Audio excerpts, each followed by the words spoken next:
Pickles with the second season beginning in 48 hours. The Knights will be in Bend. But first things first, wrapping up the regular season. And it's been a great one for my pregame show guest, Brooks Avery, who, after a big year with Andy Peterson and LB and an NWAC championship, getting an opportunity to play here and earning the shot to go to the University of Portland on a D1 offer. And I'm really proud of you, Brooks, and congratulations to you. We'll get to the Portland part of it here in a moment, but what's the summer been like? How have you enjoyed being part of the Corvallis Knights? Yeah, it's been a blessing. I'm just thankful for this opportunity, and the coaches gave me a chance. I was a 10-day at the beginning, and eventually earned my spot on the team, so just thankful for that. Brooks, what do you think it was that helped you get beyond a 10-day to a full-time guy and a really important, regular, everyday kind of guy? What were the things when you came in on the 10-day that you wanted to show them, and you did? I wanted to show them that I can contribute to the team and that I'm a good teammate, good with all the guys, and yeah, just being a good person overall. A good person, but also a versatile baseball player. And talking to Coach Knight a little bit, he said, they've been able to put you in a number of spots, including the outfield. Tell me a little bit about being an outfielder and how often in your life you've ever played out there. This is actually the first time I've ever played outfield, so it's definitely a new experience. But yeah, I'm always open to trying different things. What has been the biggest challenge to go from in here to the infield? We're conducting the interview just outside of third base. You're comfortable in the infield. What are the biggest challenges or adjustments to go chase down fly balls, etc.? Yeah, it's definitely different. Outfield is not as easy as it looks, to say the least. Right. It's different. You gotta read how far the ball is going, and infield is pop flies are a little bit easier. But yeah, that's about it. One of the highlights of the season was when you did your flip out at shortstop. Hey, is that something you have done here and there in your life? Was that a first, or you showed it off, it looked good, you're very athletic, but tell me where that came from. I appreciate that. Yeah. That's not the first time I've ever done it. That's the first time I've ever done it in a baseball game. Okay. But yeah, I've been kind of like that growing up a little bit. Well, you're a great athlete, and I'm curious to know where else that expressed itself in your life. What other sports you played, and maybe you could take us through that a little bit as you grew up, and then how you began to kind of gravitate towards baseball. Yeah, I did a little bit of everything growing up. Basketball, golf, football a little bit. Can you dunk? I can dunk. Nice, I believe you. But yeah, I just fell in love with baseball and could see that was my best opportunity moving forward. And yeah, it's been working out. Brooks Avery, my pregame show guest. Brooks, did you grow up in Roseburg your whole life? Is that what you know of? Did you move there at a young age or what? Yeah, I've been there my whole life. Okay. And your folks, too. You said your dad played baseball here for Pat Casey in the 90s. Tell me a little bit about, I guess, his life as a Beaver, and maybe did you grow up in that world? Is he also from Roseburg who came this way to go to school? Yeah, so he's from Portland, and I've always been a Beaver fan growing up. I think my dad just kind of put that on me at a young age, and fell in love. So yeah. Brooks, tell me a little bit about the opportunity at Portland, and kind of when you went into when you were making yourself available after your big year at Lynn Benton. First of all, how was Lynn Benton? How did you like that experience in winning an NWAC title? Super fun, great culture. Great program, great coaches. It's a great place to start out at, and it was just a good stepping stone for me. Did you know, though, that you could get to a D1 level? That coming after the season, you didn't have a particular landing spot right now. So how did that whole process go, kind of going into the season with some uncertainty and then ending up at Portland? Tell us about that whole process. Yeah, it was just kind of recent, and I've always believed that I've been good enough to be at that level. I think I just needed a little bit of experience and see what it's like, and this summer's helped me mostly. So yeah, super thankful for the opportunity. The summer's been very instrumental then, right? Was there a point along the way when Coach Loomis or somebody from them reached out? Was Spencer Scott advocating for you? How is it that the opportunity came about? Yeah, so Spencer Scott, he put in a good word for me. He's a great coach, and I talked mostly to Trey Watt. He was the one that recruited me. So yeah. Congratulations on that. All of your experience this summer, tell me about the biggest parts of the development for you as a hitter, a base runner. You've been incredible, but all of the positions and the experience that we touched on a little bit, how big has it been in your development? It's been huge. I think learning new positions is going to benefit me later down the line. Just being able to go out there and just be athletic at every position is good, and that's what coaches look for. Do you have a favorite spot, though? I mean, if you could say to Coach Loomis, hey, write me in every day at position X, what would that be? Shortstop. Okay. So, and you've handled that very well, but if he says, hey, you're center field today, put me in, Coach, you're good with that? I mean, is there's anywhere they want you, is that kind of your attitude? I'll play anywhere they want me to play? Yeah, I just want to play, to be honest. That's about it. Final thing, Brooks Avery, my guest, as the Knights and Pickles wrap this thing up. Yes, it's the end of the regular season. How intent are you and the guys of bringing home a championship again here? I mean, it looks to me like it's pretty big to you. How important is it to you and the guys? Very important. That's our whole goal, and the Knights have a good record of bringing it home, and I want to bring that back for sure. I want to be a part of it. Brooks, we look forward to seeing that play out. It's been a pleasure to watch you all summer long. You're fun to watch, electrifying base runner and fielder and hitter, and I wish you well with the Pilots. Thanks for taking time. I appreciate it. Thank you so much. Brooks Avery, my guest on the pregame show. We've got the first pitch just around the corner. It's the Knights and Pickles ending the regular season. The second season begins in 48 hours in Bend. It's great to have you with us on the Knights live stream and 1240 Joe Radio.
And now we're going to throw it back down to our Faventi Brown Orthodontics Junior first pitcher, Hunter.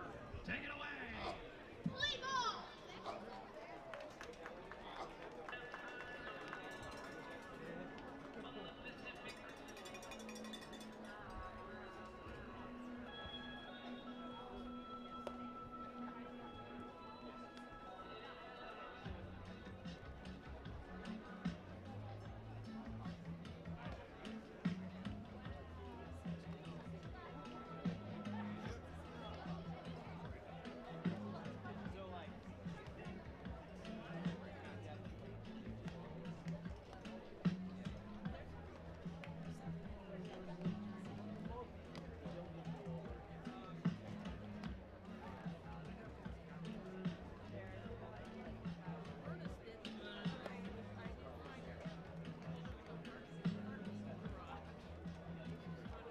Buddy, from Goss Stadium at Coleman Field, Mike Parker with you. I have been spending the last 10 minutes or so while the interview played with Brooks Avery, learning some sad news that I will share as we go. We got a baseball game to tend to, the Knights and the Portland Pickles in the regular season finale. But a guy that I've been looking for all summer long at this ballpark, Jim Galvin. And Jim and I have spent a lot of summers together in this ballpark, and I just learned from his two sons, Matt and Mike, that Jim had passed away actually back in January, and they had no way of letting me know. They didn't have any sort of personal contact and connection. So I'm just kind of reeling from that. Jim was a gentleman that came to as many Knights games for the last 15 years or so than almost anybody I know. And I've been looking for him all summer, wondering where he was. And I didn't have his number either, nor did he have mine. We were just connected kind of through this ballpark and through the Joe Beaver show locally. And so my apologies as Tanner Griffith steps in. Chance Wallace getting the start for the Knights, jumps ahead of Tanner 0-2. The strike two pitch missing outside, ball one. Tanner Griffith leading off in right field for the Pickles in this regular season finale with the rain over and gone. And Jim Galvin, at the age of 82, passing away in January. And boy, he is dearly missed. And I could tell it's a very emotional evening for the Galvin family, who came to a lot of games here together. And they all walked in tonight. And I was looking around for Jim, and I made the inquiry, where's Grandpa, where's Jim? And they just looked at me and shook their head, and I knew that I needed to hear the rest of the story, and I have here over the last few minutes.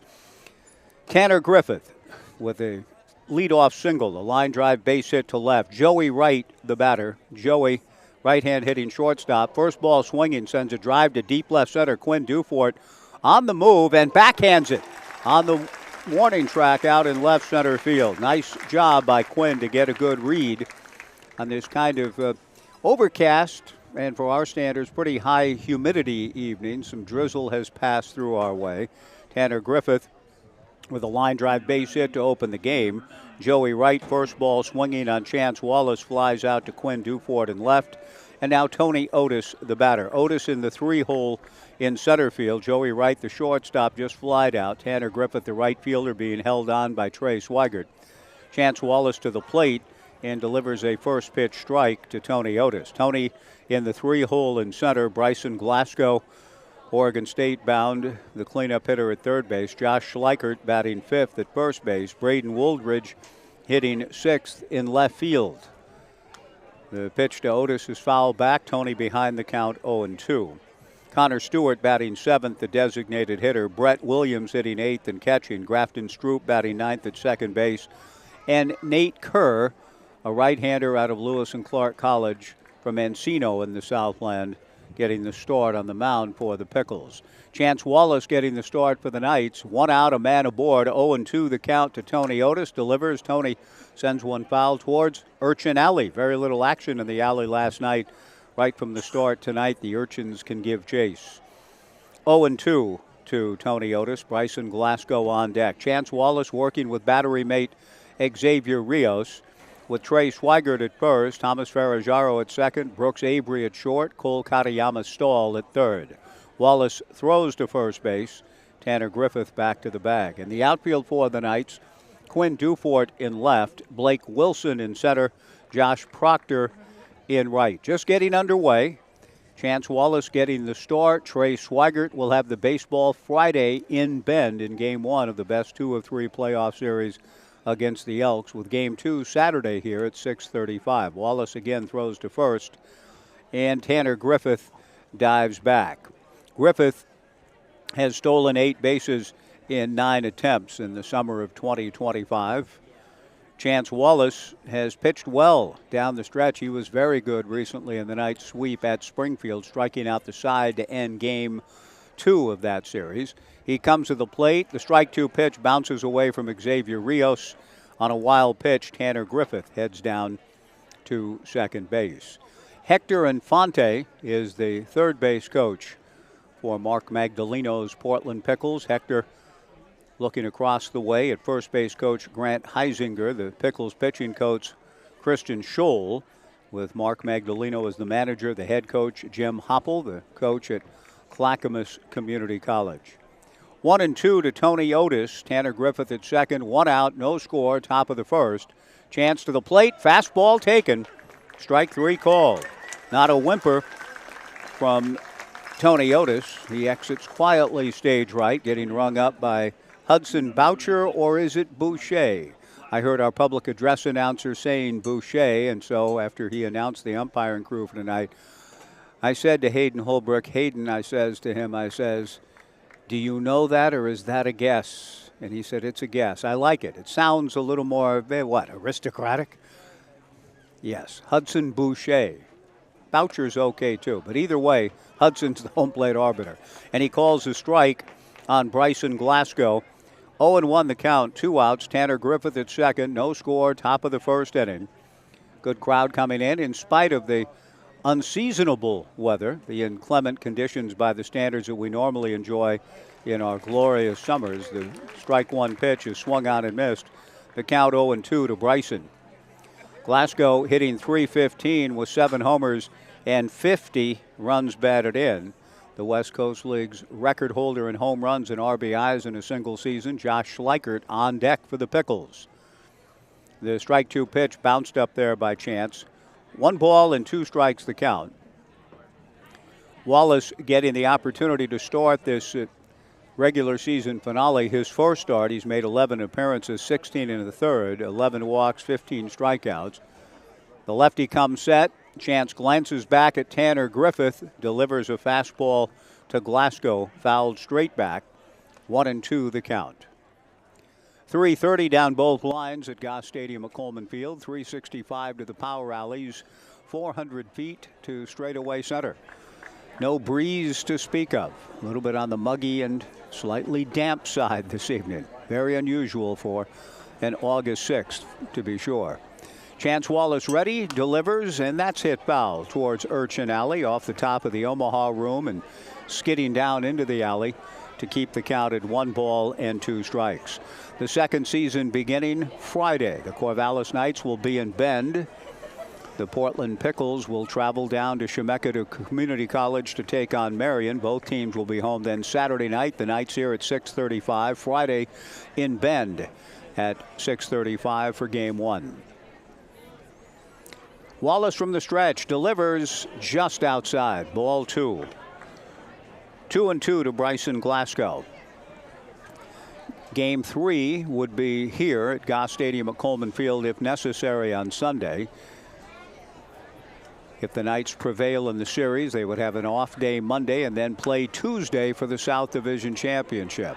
A fly ball to right field. Josh Proctor backs up, makes the catch. Josh getting clearance from Mitch Canham to get through the bridge stuff required of incoming Oregon State athletes as freshmen to go through all of that by day and play baseball by night. That's a pretty good deal. Proctor makes the catch. He's in the lineup. We'll give you the Knights lineup when we return. Nate Kerr will face the leadoff hitter Blake Wilson when we come back. The Pickles get a leadoff single, but Tanner Griffith left stranded at second after half an inning. Portland nothing. The Knights coming up back in 90 on the Knights live stream and Joe Radio.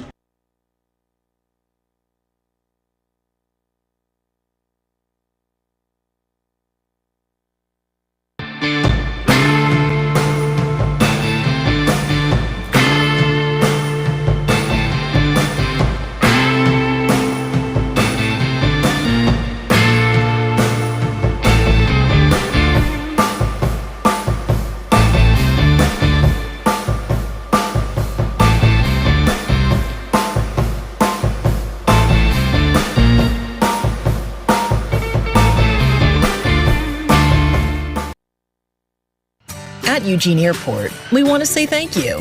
Thank you to our community for choosing us to connect you to many destinations, other cultures, your families, and friends. Thank you to our dedicated and professional staff for ensuring the airport experience is excellent. And thank you to local residents and businesses for making us who we are. We are proud to serve you, our region, and beyond. Together, we continue to grow and thrive. Thank you for flying local and for flying EUG.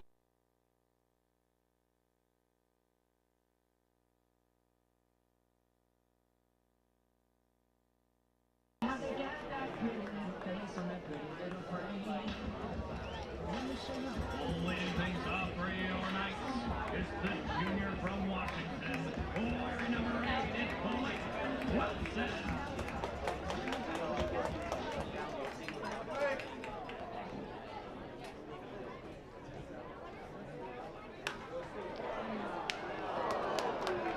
Stadium at Coleman Field. Blake Wilson leading things off for the Corvallis Knights against right-hander Nate Kerr. First ball swinging. Blake a line drive at Grafton Stroop. The Pickles second baseman makes the catch. 1 pitch, 1 gone. Cole Katayama Stahl, the batter. Blake, going after the first pitch, has been the Knights' leading hitter this summer in the final game of the regular season. .343 in his 37 games, 15 stolen bases, a tremendous summer. Cole Katayama Stahl has gotten hot down the stretch. He's at .292 with a homer and 17 runs batted in. Nate Kerr delivers low, ball 1. Cole Katayama Stahl in the 2-hole at third base. Thomas Ferraggiaro batting third at second base. Maverick Russell, the cleanup hitter and designated hitter. Check swing by Cole and takes a little bit low. Ball 2, 2-0. Trey Swigert batting fifth at first base. Xavier Rios hitting sixth and catching. Josh Proctor batting seventh and right. Quinn Dufort hitting eighth and left. Katayama Stahl, a high drive to right center, but playable. The right fielder Tanner Griffith takes charge and makes the catch. Tosses the ball to Tony Otis, who returns the baseball to the infield. A good read by Tanner Griffith out and right. 2 down and Thomas Ferraggiaro to the plate. Brooks Avery, my pregame show guest, batting ninth at shortstop, and Chance Wallace has already put a 0 on the board in the top half of the first inning. Right-hander Nate Kerr to the plate, and his first pitch sails off the mid of his battery mate Brett Williams to the backstop. Kerr and Williams, the battery. Josh Schleichert at first, Grafton Stroop at second, Joey Wright at shortstop with Brian Glasgow at third, Braden Wooldridge in left, Tony Otis in center, and Tanner Griffith in right. Ferraggiaro takes down and in. Thomas at .305, no homers, 33 runs batted in. The Knights with 7 players above the 300 mark.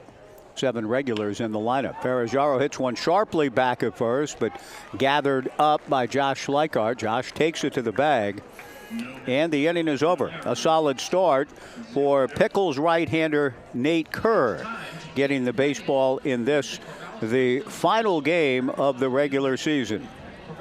Kerr getting a spot start here for the Portland Pickles, like the Knights, kind of resting their frontline guys, getting ready for the second season.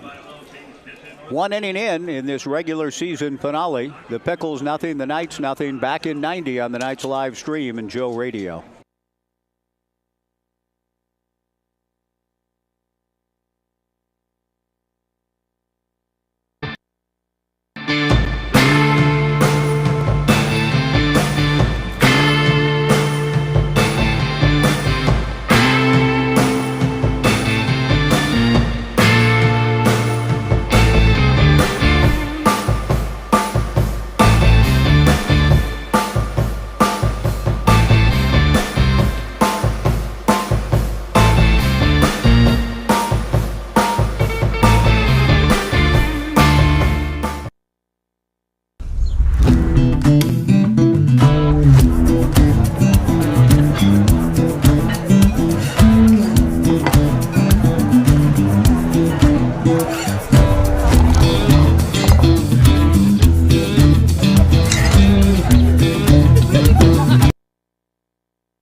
Stadium of Coleman Field. Josh Schleichert leading things off for the Portland Pickles in the second. Hits one sharply right at Brooks Avery.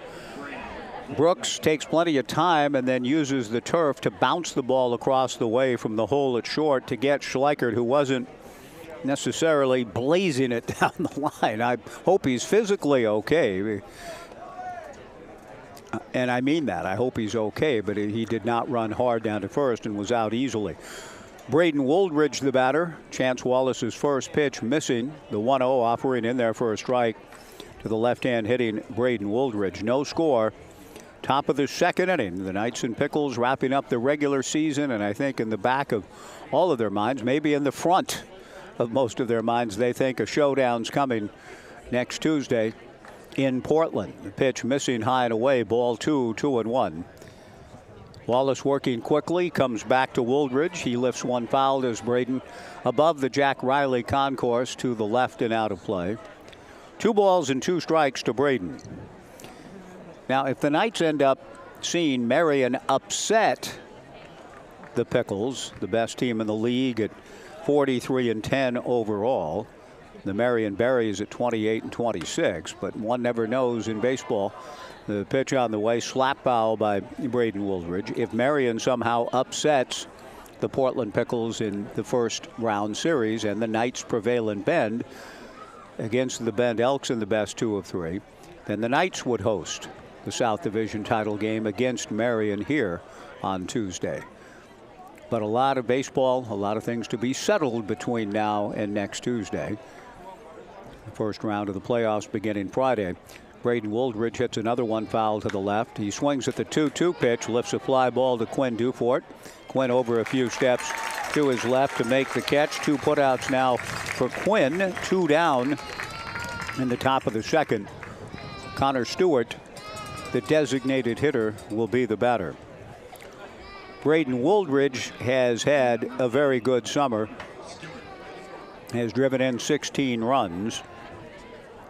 Josh Schleichart, who just grounded out to short, setting a record for home runs in a season with 18, and an RBI single season record with 62.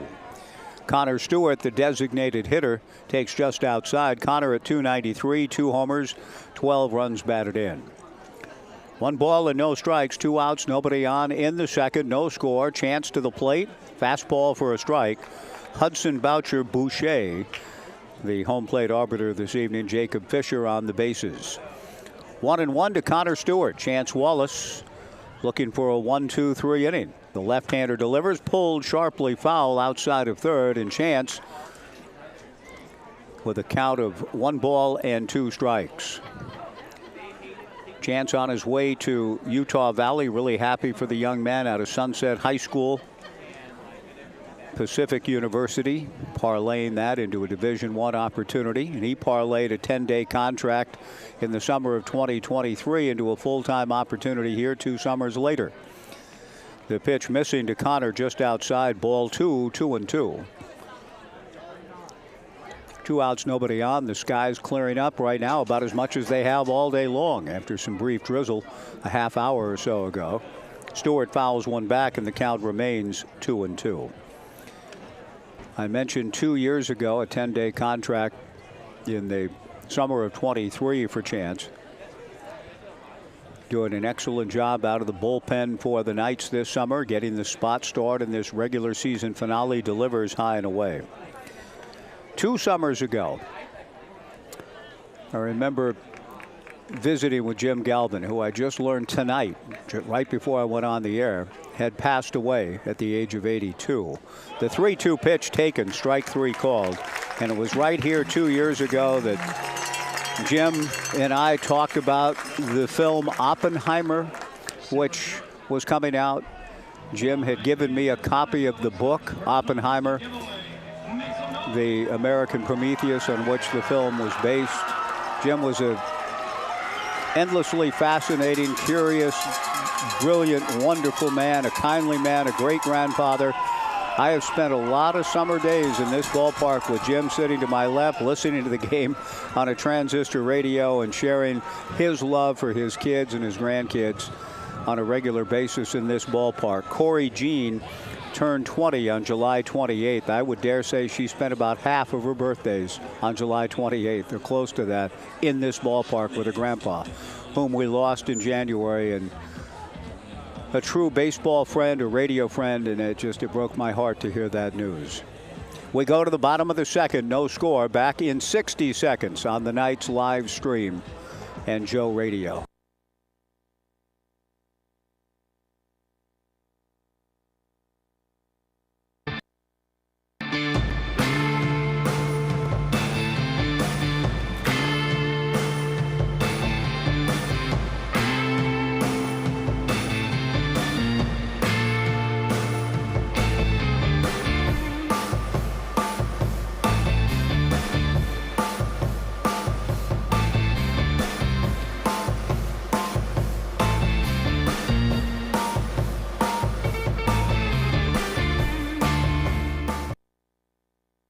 health insurance doesn't have to break the bank.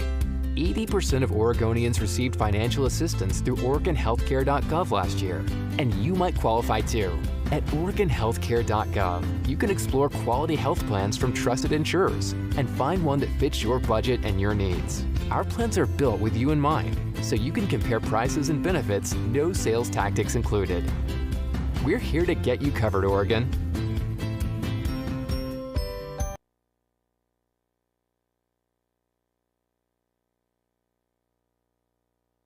Inning, no score. The Knights and Pickles wrapping up the 2025 regular season. Maverick Russell, Trey Swigert, and Xavier Rios, the scheduled hitters, against the Portland Pickles right-hander Nate Kerr. Getting a spot start, young man out of Encino and Lewis and Clark College. Delivers a fastball to Maverick Russell, high and away, ball one, 1-0.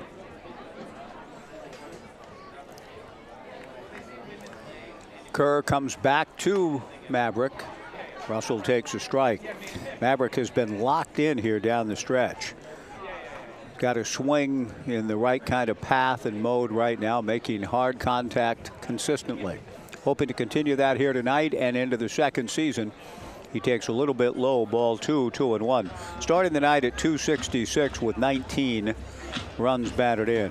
The designated hitter this evening and an incoming freshman at UCLA. The 2-1 pitch, Maverick swings and misses in the count, 2-2. Trey Swigert, the on-deck hitter. Jim Galvin's family here in big numbers tonight. They said in honor of one of their father and grandfather's favorite places on earth, this ballpark. The 2-2 pitch, missing high and away, ball 3, 3-2. Jim would bring star maps. He was an inveterate gazer of the skies, talk about happenings in the night sky. What a sweet soul and interesting man he was. The 3-2 pitch, missing high and away for ball 4. Maverick Russell trying to lead off walk in this scoreless affair. Trey Swigert, the batter.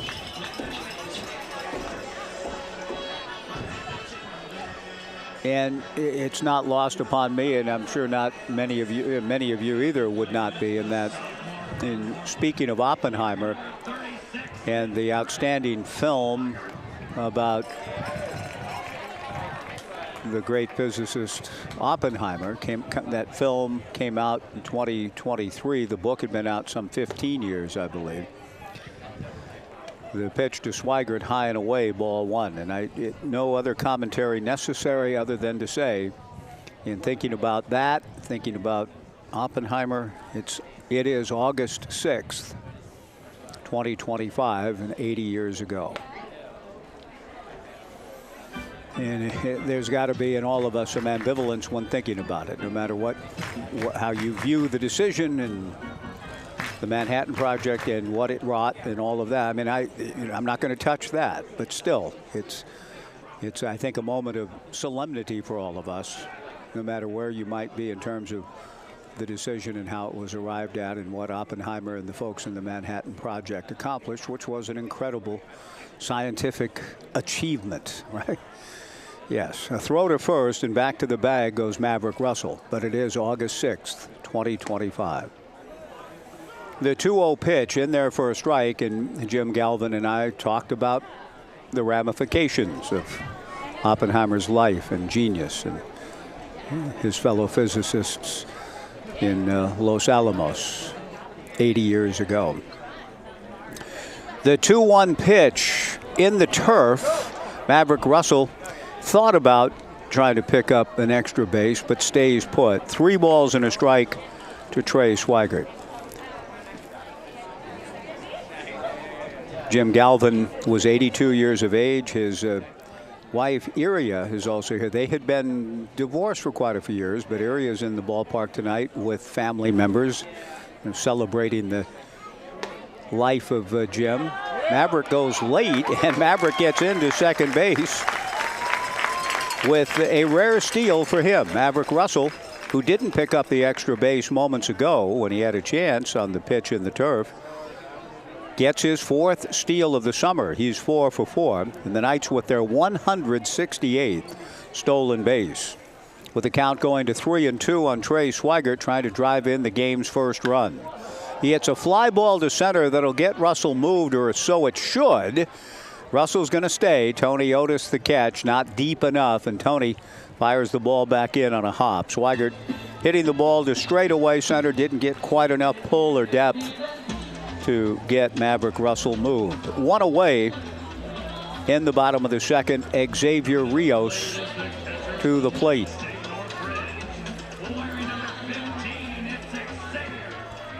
Good crowd coming in, and it's a little bit of a late arriving crowd. It keeps pushing the Galvin family closer to being right in front of me. They took their usual seats that they occupied over the years.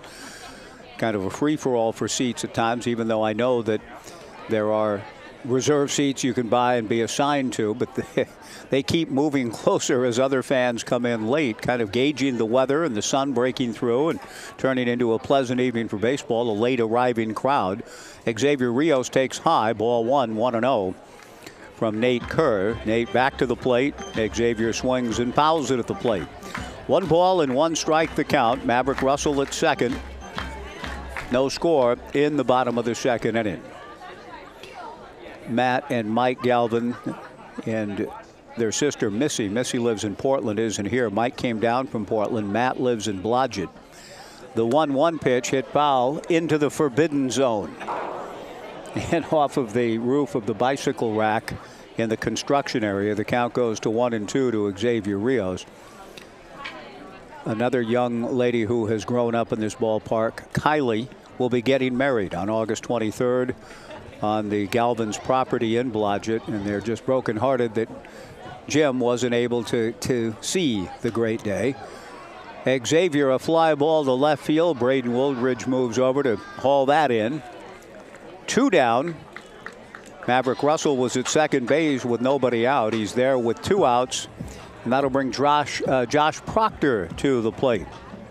Through a little bit of wheeling and dealing, Josh is back in uniform, and I talked to him before the game, the incoming freshman at Oregon State. Definitely wants to be part of the Knights' push to win a championship.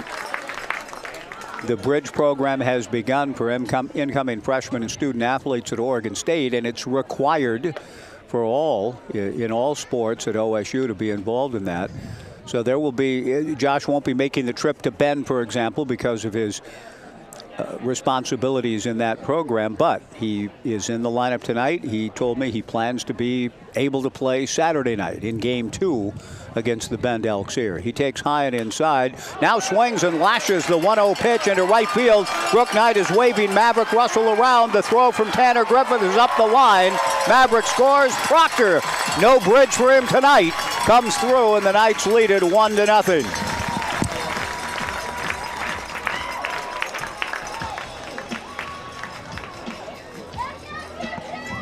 A really good swing from Josh Proctor. And he has used the whole field this year. He hasn't been a feast or famine kind of hitter. He's got some big size and good power. 4 home runs to lead the club in just 33 games. And he just picked up his 17th run batted in, a 2-out single. Quinn Dufort the batter. Quinn hits one foul to the left and out of play. No balls and 1 strike. It has been a tough summer for Quinn Dufort, dealing with mononucleosis for much of it. And so to see Quinn get an opportunity now in the lineup in left field, a good sign in just his 8th game after playing a few at the start of the year. 1-0 Knights in the bottom of the second. The strike 1 pitch to Quinn on the inside corner, strike 2. 0-2 the count to Quinn Dufort. 1-0 Corvallis in this regular season finale. And again, as I said earlier, for what it's worth, the rubber game in this series. The Pickles leading the season series 4-1. The Knights getting their first win in the series last night. The pitch to Dufort taken high and away. 1 ball and 2 strikes. Brooks Avery on deck. Josh Proctor hasn't done a great deal of running, but he is a good athlete. He's being held on by Josh Schleichart. the 1-2 pitch. A ground ball back up the middle, fielded by the shortstop, Joey Wright. Joey from the right side of the diamond throws out Quinn Dufort. And the Knights settled for a run in the second. A leadoff walk, a stolen base by Maverick Russell, and then a 2-out RBI single for Josh Proctor. We are through 2, and the weather continues to improve gloriously, turning it into, believe it or not, a very pleasant night for baseball. We go to the third. The Knights 1, Portland nothing. Back in 90 on the Knights live stream and Joe Radio.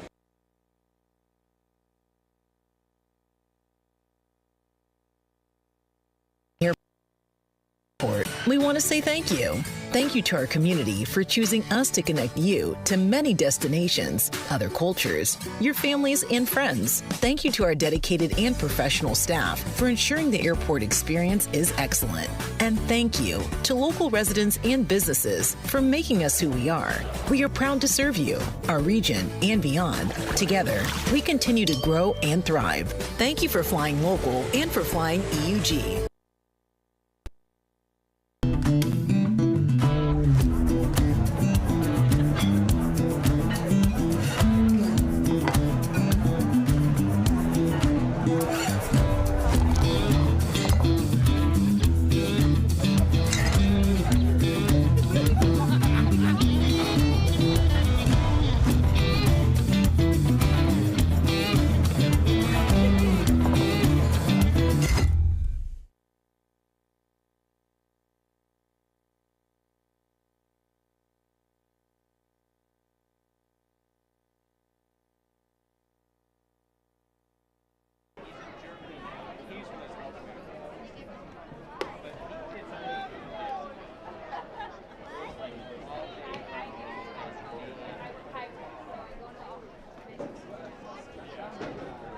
The third inning, 1-0 Knights. Chance Wallace missing high to Brett Williams. Comes back to the right-hand hitting catcher. Brett takes a strike. The count 1-1. We talked about Brett last night in relation to, speaking of physics, and Oppenheimer. This young man, Brett Williams, is a physics major and a catcher. So he has something in common with the brilliant Mo Berg. Brett Williams, a high pop-up on the left side. Knight shortstop Brooks Avery moves in on the edge of the green to make the catch. Brett Williams retired one away, and Grafton Stroop, the hitter. If you get a chance to read the book or see the film, it's worth seeing. The Catcher Was a Spy. Now, the book by Nicholas Davidoff, an outstanding writer. I had the pleasure of interviewing Nicholas when the book came out. Grafton Stroop checks his swing and takes high and inside. On appeal, no swing, says Jacob Fisher. 1 ball and no strikes as part of my duties with Sports Radio 1520 in Portland back in the mid-90s when The Catcher Was a Spy came out. The 1-0 pitch in there for a strike to Stroop, and the count 1-1. 1-0 Knights in the top of the third. Stroop having a really strong finish to the summer. 348, 3 homers, 11 runs batted in. Chance Wallace to the plate and delivers strike 2 to Grafton. 1-2 the count to Stroop. Grafton at Western Oregon from Hartford, South Dakota. Competed previously at Umpqua Community College. Takes the 1-2 pitch away. Ball 2, 2-2.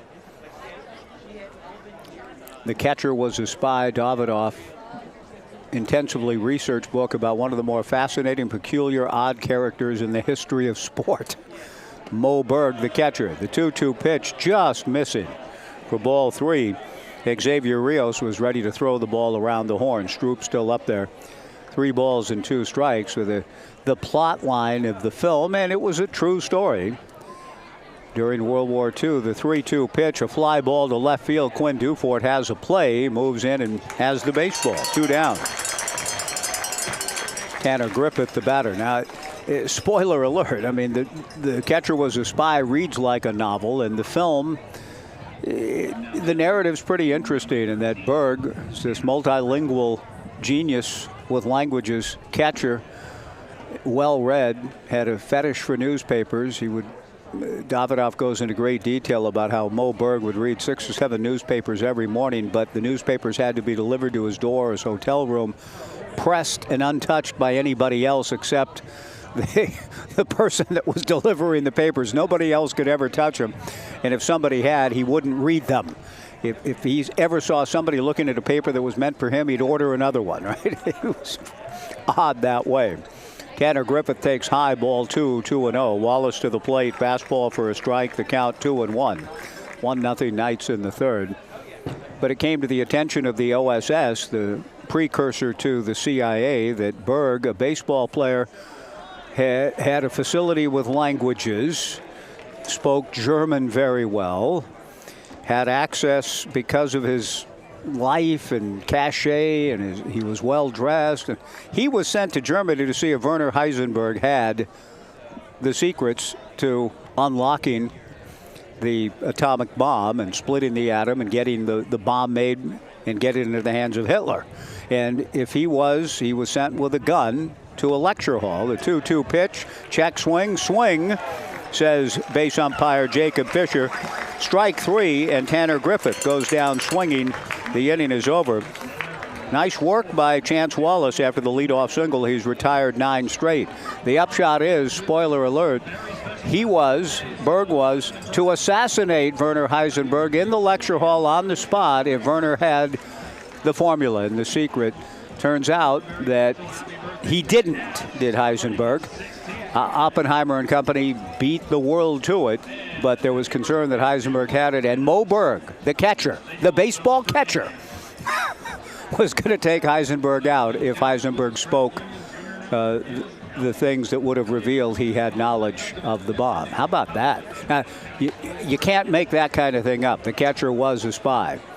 Mediocre catcher. I think that one of his coaches said he can speak 12 languages, but he can't hit in any of them. Down go the Pickles in the third.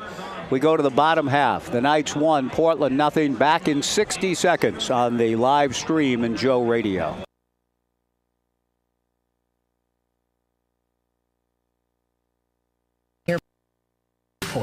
We want to say thank you. Thank you to our community for choosing us to connect you to many destinations, other cultures, your families, and friends. Thank you to our dedicated and professional staff for ensuring the airport experience is excellent. And thank you to local residents and businesses for making us who we are. We are proud to serve you, our region, and beyond. Together, we continue to grow and thrive. Thank you for flying local and for flying EUG. Doesn't have to break the bank.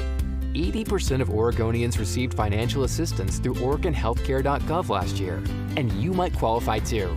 At OregonHealthcare.gov, you can explore quality health plans from trusted insurers and find one that fits your budget and your needs. Our plans are built with you in mind, so you can compare prices and benefits, no sales tactics included. We're here to get you covered, Oregon.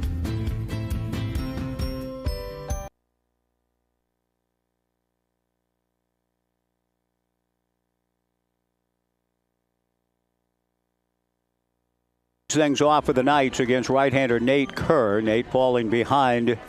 2 balls and no strikes to the Knights shortstop. The 2-0 pitch, change, a strike. You count 2-1. Brooks Avery then back to the top of the order. Blake Wilson and Cole Katayama stall.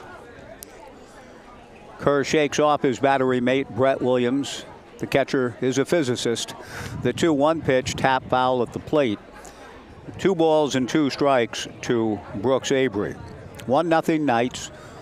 Bottom of the third inning.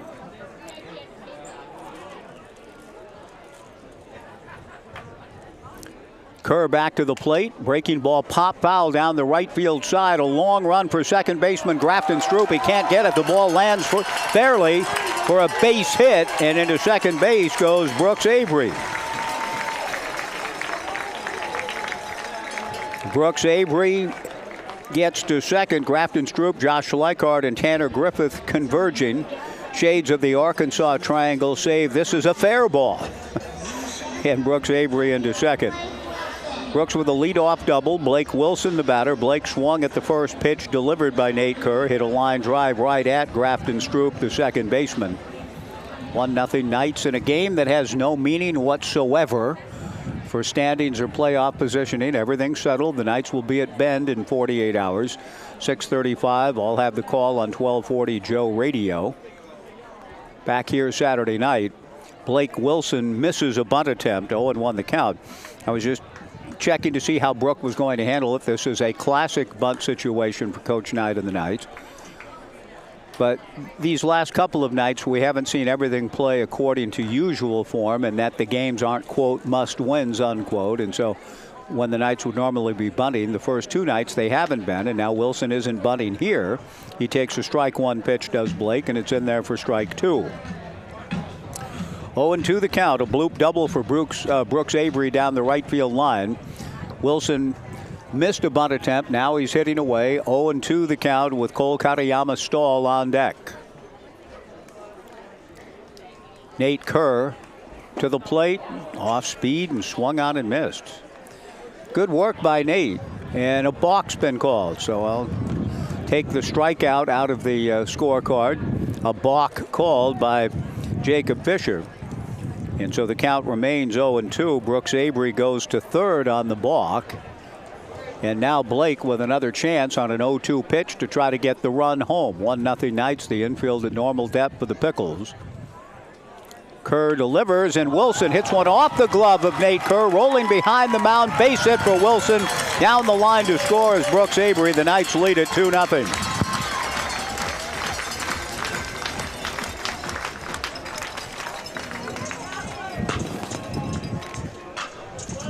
Well, a good job by a good ball player. Blake Wilson had struck out on the off-speed pitch, but with the balk called was given a second chance and certainly took advantage of it. An RBI single to center field, or pardon me, off the glove, back up the middle, bound for center field, but the ball went off the glove of Nate Kerr, slowed it down, and didn't give his second baseman or himself a chance to get the speedy Blake Wilson.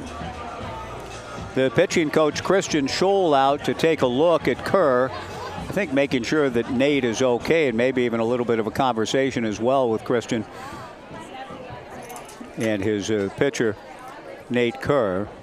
I think primarily wanted to make sure that physically he was fine. The ball going off the glove of Nate, resulting in a base hit for Blake Wilson and a 2-0 lead for the Corvallis Knights here in the bottom of the third inning. Cole Katayama Stahl, who flied to right in his first at-bat, drops a bunt down foul up along third. No balls and one strike. Vince Guinness Stadium in Bend. Friday night, 6:35 broadcast here on Joe Radio. The Knights were fierce rivals with Bend early in the West Coast League days. The Knights moved here in the summer of 2007. Brooke Knight conferring now with Hudson Boucher, the home plate umpire, about something. Cole Katayama Stahl at the plate with a count of 0-1, and the Knights leading 2-0. What the something is, I don't know. I have no idea. Hudson kind of nods something affirmatively. And now Brooke Knight is speaking both with Cole Katayama Stahl and now with Hudson Boucher. This is a bit of a mystery here with respect to what Brooks' complaint or issue that he's raising, whatever that may be. And now Brooke talks to Cole Katayama Stahl. I don't know, has Cole been called out for interference? That must be the call, because Cole, who had bunted, I think is being called out for interfering with the catcher, who was starting to pop out of the catcher's box to go get the bunt, which did trickle foul. Okay, I guess that's the call. Interference on Katayama Stahl. Again, I'm working up here adjacent to the McGrath family press box without any real sense of knowledge. A throw to first and close. Blake Wilson gets back, but just kind of watching what played out, and Cole Katayama Stahl returning to the dugout. Must have been called for interference on the bunt attempt, called out. Even though the ball went foul, that was immaterial to whether or not the catcher had been interfered with, because in theory he could have gotten to the ball before It rolled foul and thus could have gotten it out, and thus the interference by Katayama Stahl was a factor. Strange, though. Blake Wilson draws another throw and gets back to the bag. Spencer Scott keeping an eye on Blake at first base. Brooke Knight back in his post at third after losing his argument with home plate umpire Hudson Boucher. The pitch to Ferraggiaro is a fastball in there for a strike. 0-1 the count. 2-0 Knights in the bottom of the third. That's the type of play and outcome and result that if a playoff spot were on the line, a South Division championship on the line, a West Coast League championship on the line, a first round 1 seed on the line, etc., I think Brooke might have been a little more exercised about the call. But here, no big deal. It's nice to have that luxury. Another throw to first, and again, pretty close. Blake Wilson back. Kerr doing a good job in the run game and throws over there again. And again, pretty close. Blake just does get back. No balls and a strike, meanwhile, to Thomas Ferraggiaro, with the Knights leading 2-0 in the bottom of the third. Nate from the stretch, or some activity going on in the bullpen back of him, delivers down and in. 1 ball and 1 strike to Ferraggiaro, who grounded out to first base in the first inning. Young Corey Jean Galvin, KJ Galvin, just turned 20 on July 28th. I asked her how many of those 20 birthdays has she spent in this ballpark. She and her dad counted them up, and KJ said 18. Essentially every season the Knights have been here. KJ has been here virtually every time on her birthday, and usually with her grandfather Jim. That's an incredible run in itself. Good to have KJ in the house tonight. Ferraggiaro, a high fly to straightaway center. Tony Otis is right there to make the catch. 2 down. Maverick Russell, the designated hitter, the batter. Jim was an electrical engineer at HP for 28 years. He'd been retired recently, was born in Gilroy in the Bay Area, just south of San Jose, 82 years of age. And a fixture in this ballpark summer after summer after summer. And Corey Jean, they just showed me a couple of the photographs of KJ through the years in Grandpa's arms or Daddy's arms, and as she's grown up in this ballpark. 18 of her 20 years spent coming here in late July. Beautiful thing. A throw to first and Blake Wilson back. Now, not every game on July 28th have the Knights played at home. You understand? She understands that, but she just knows she's been coming here most of her life. A high pop fly in fair territory on the third base side. Bryson Glasgow is right there to make the catch. Maverick Russell, who had walked and scored last inning, pops out here. The Knights settle for a run. Brooks Avery a leadoff double. And Brooks scoring the Knights' second run of the inning. Blake Wilson the RBI single. And at the end of 3, the Knights 2 and the Pickles nothing, back in 90 on the Knights live stream and Joe Radio.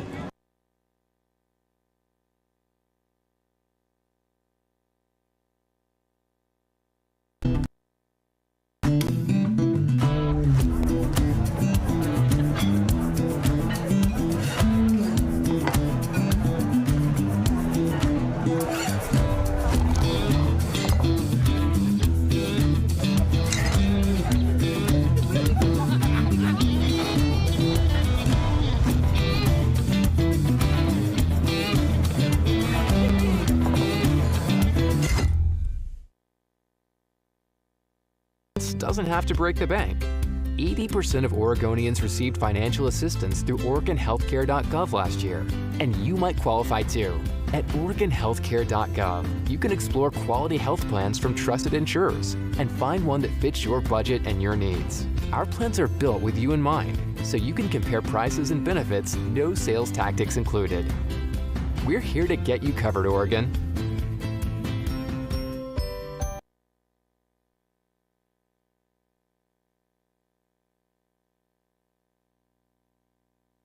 Catalyst Psychiatry can help with proven treatment like Bravado and TMS. At Catalyst Psychiatry, we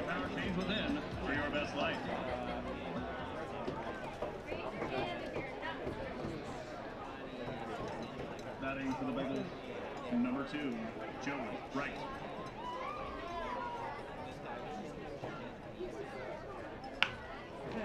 At Goss Stadium at Coleman Field, the Corvallis Knights, 2 runs, 3 hits, and no errors. The Portland Pickles going into the 4th inning, no runs, 1 hit, and no errors. But you can put a second hit into the hit column with the first pitch drilled into left field, base hit for Joey Wright.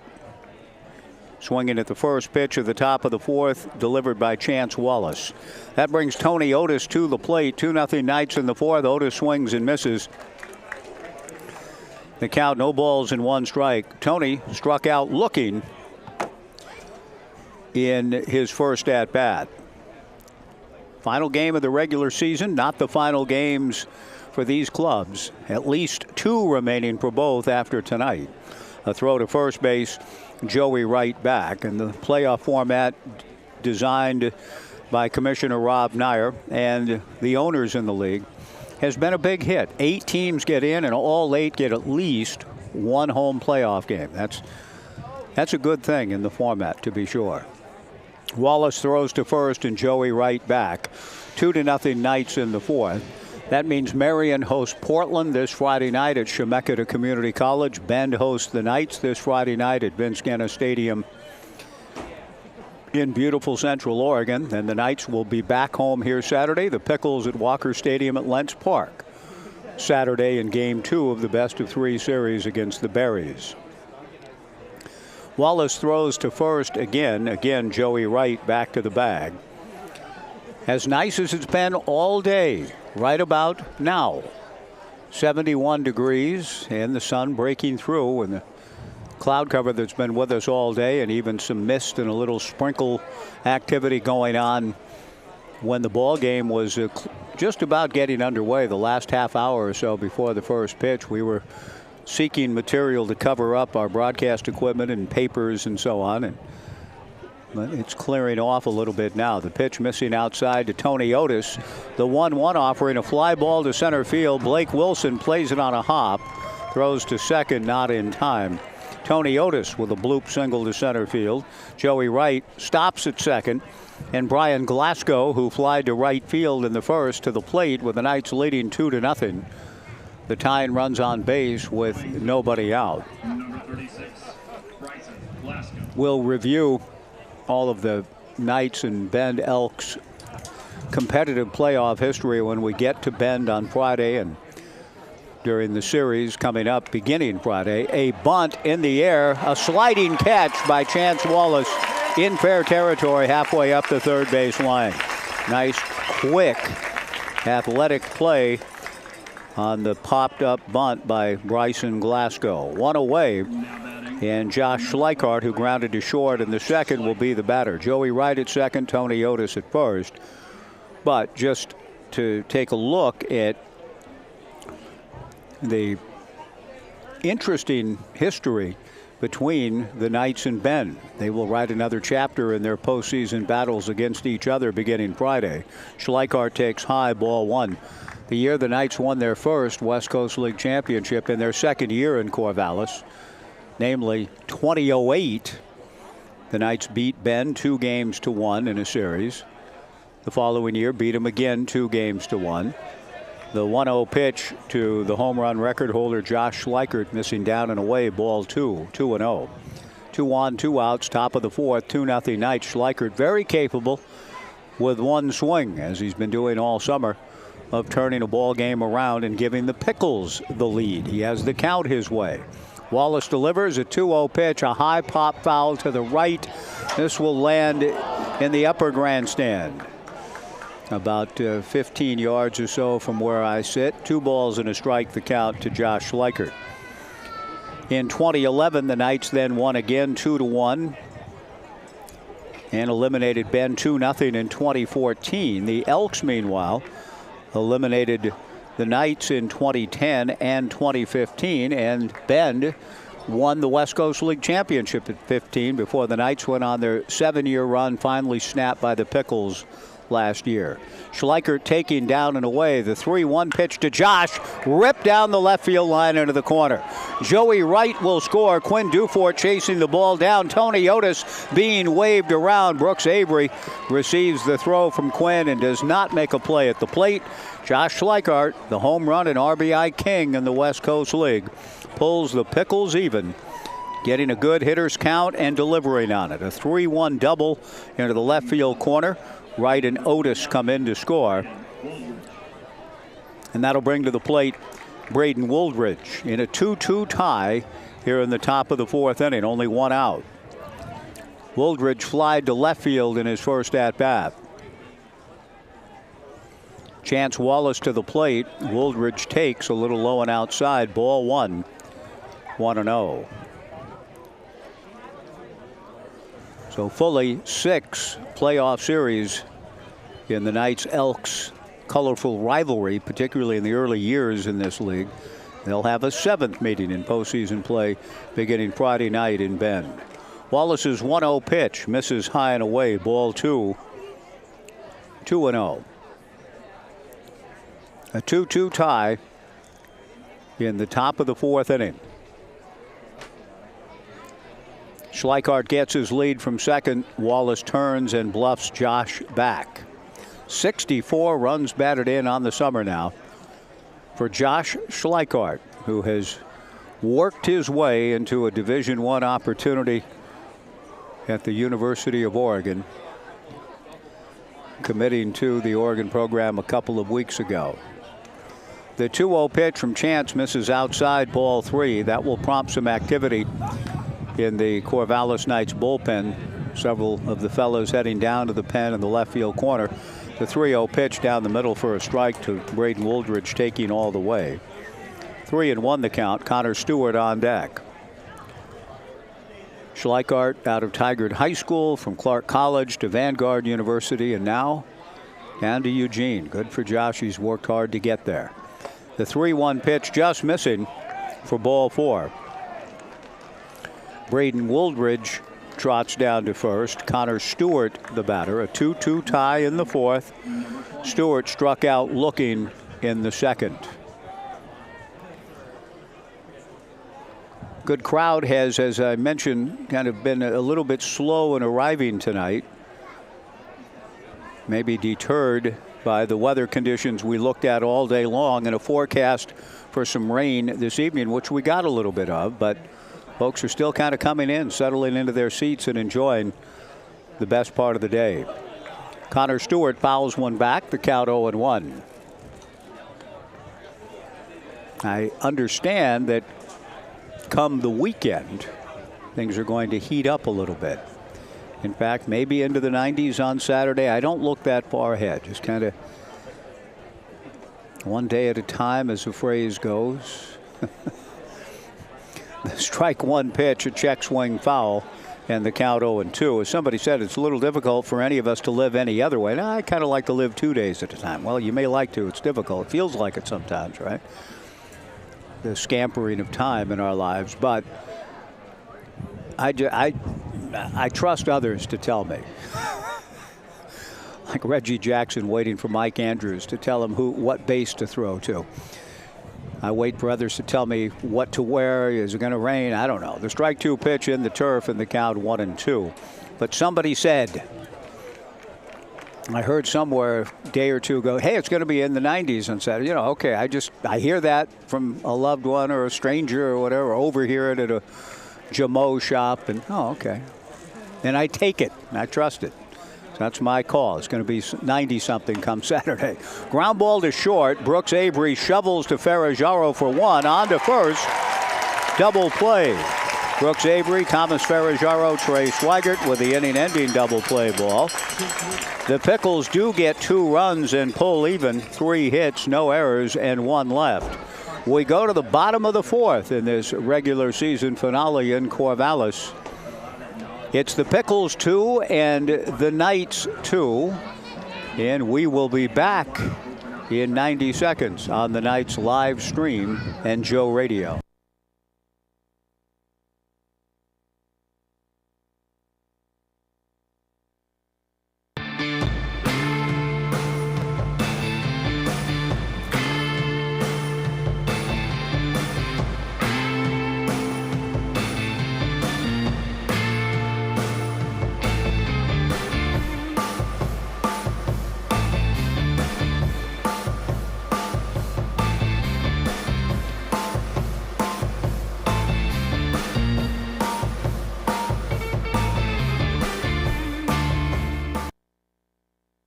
At Eugene Airport, we want to say thank you.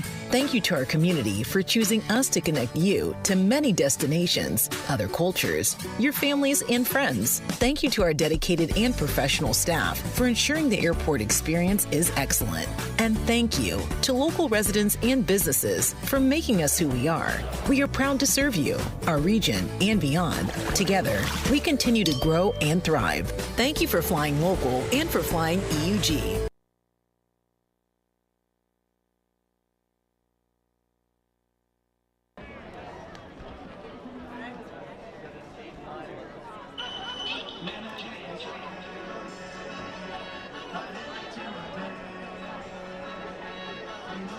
Leading off for your Knights is the sophomore from Portland. Wearing number 36, it's Trey Swigert.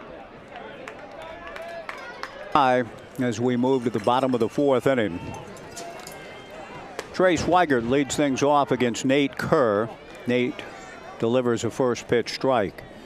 Trey flied to center field in his first at bat. Trey Swigert, Xavier Rios, and Josh Proctor for the Knights in the fourth. Nate back to the plate and misses down and in. 1 ball and 1 strike. Trey Swigert. An enjoyable conversation with Trey yesterday.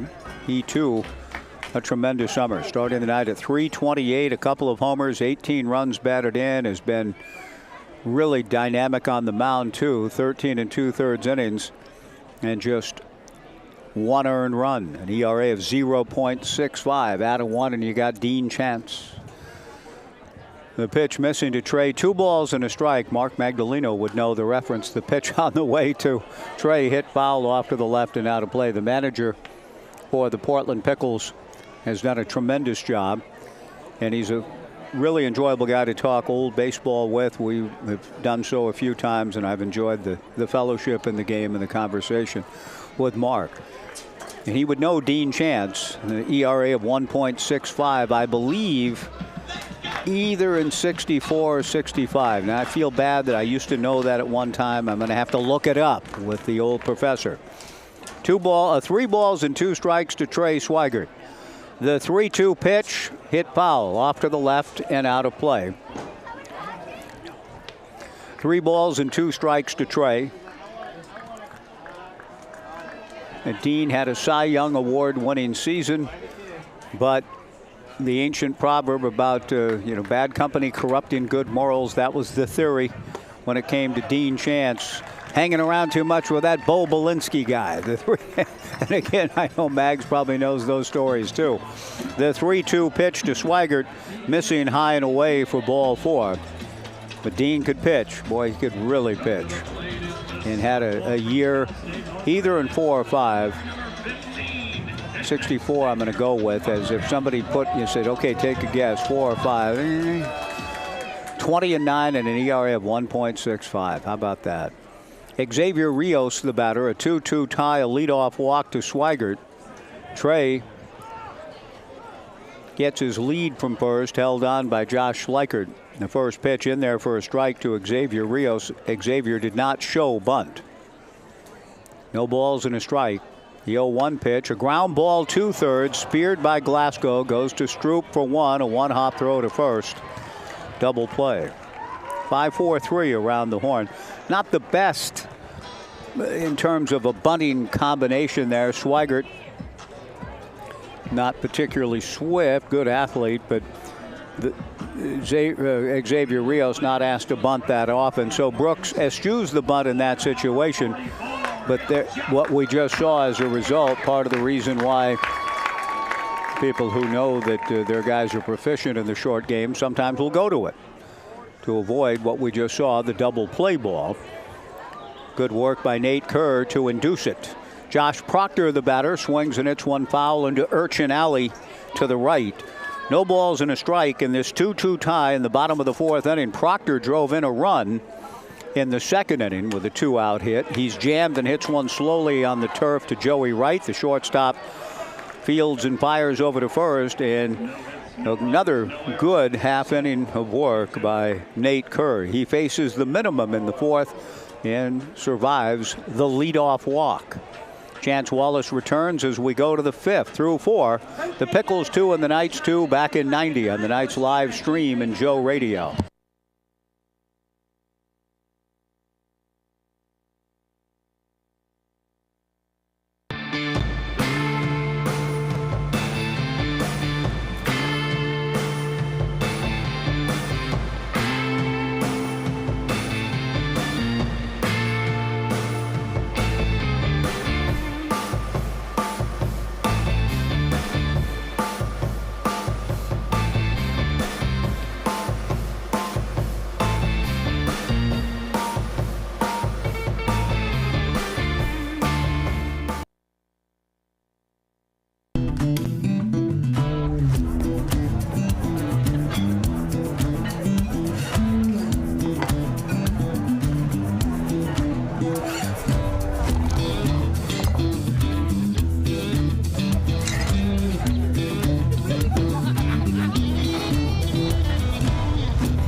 Batting for the Pickles, number 33, Brett Williams.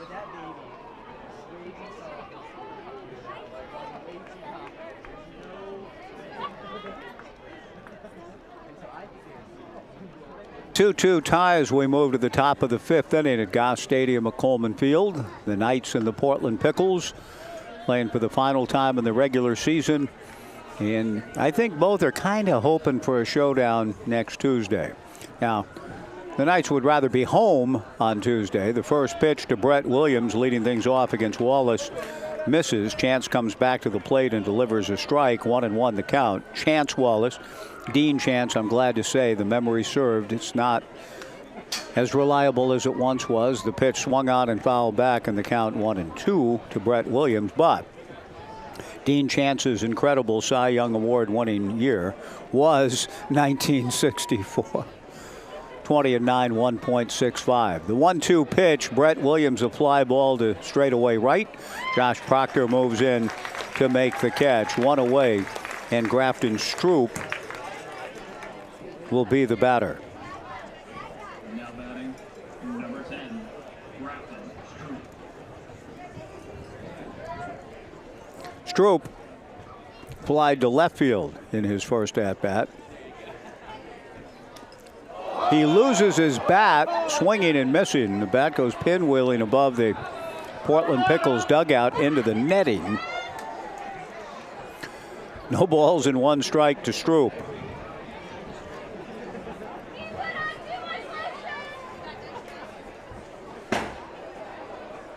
No balls and 1 strike the count.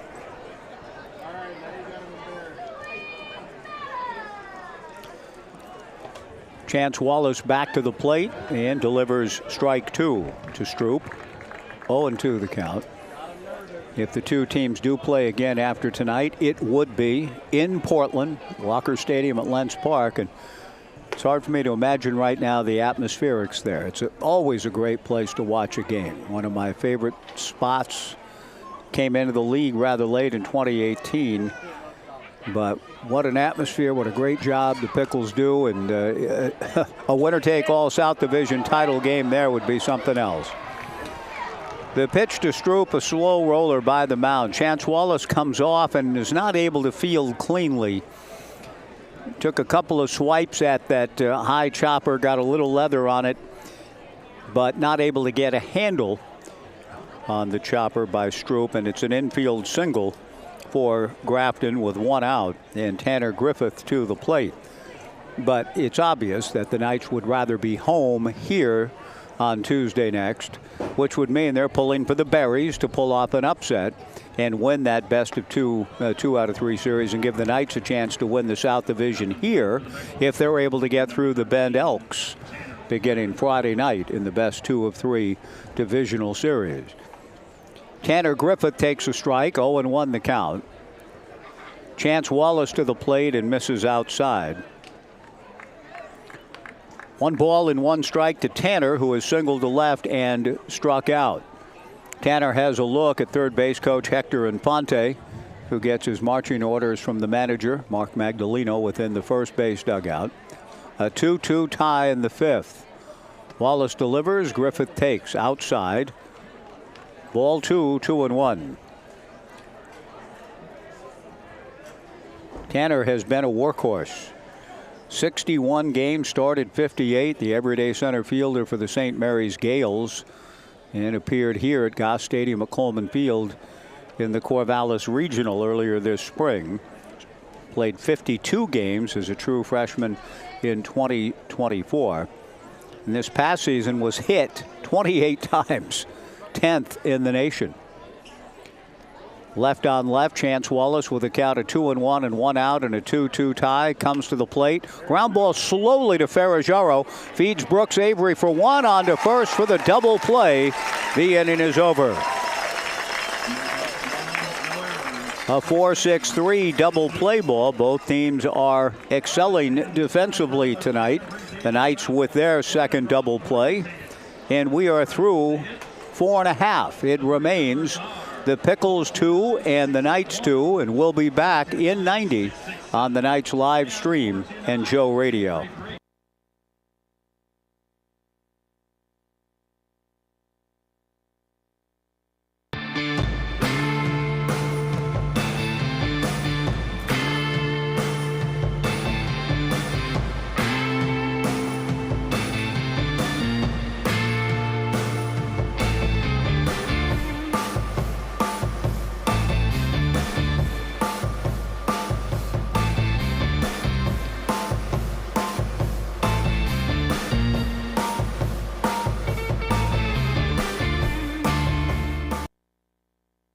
Health insurance doesn't have to break the bank. 80% of Oregonians received financial assistance through OregonHealthcare.gov last year, and you might qualify too. At OregonHealthcare.gov, you can explore quality health plans from trusted insurers and find one that fits your budget and your needs. Our plans are built with you in mind, so you can compare prices and benefits, no sales tactics included. We're here to get you covered, Oregon.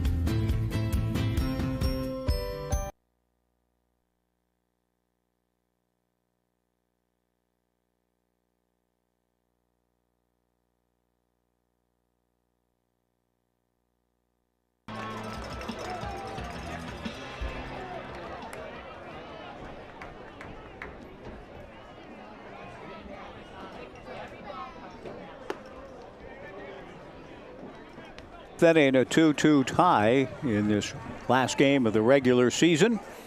Quinn Dufort leads off for the Knights against Pickles right-hander Nate Kerr and takes high for ball 1. The 1-0 pitch. Dufort rips it back up the middle into center field. Base hit. Brooks Avery will come to the plate. My expectation here is that Brooks will be bunting. The Knights led 2-0.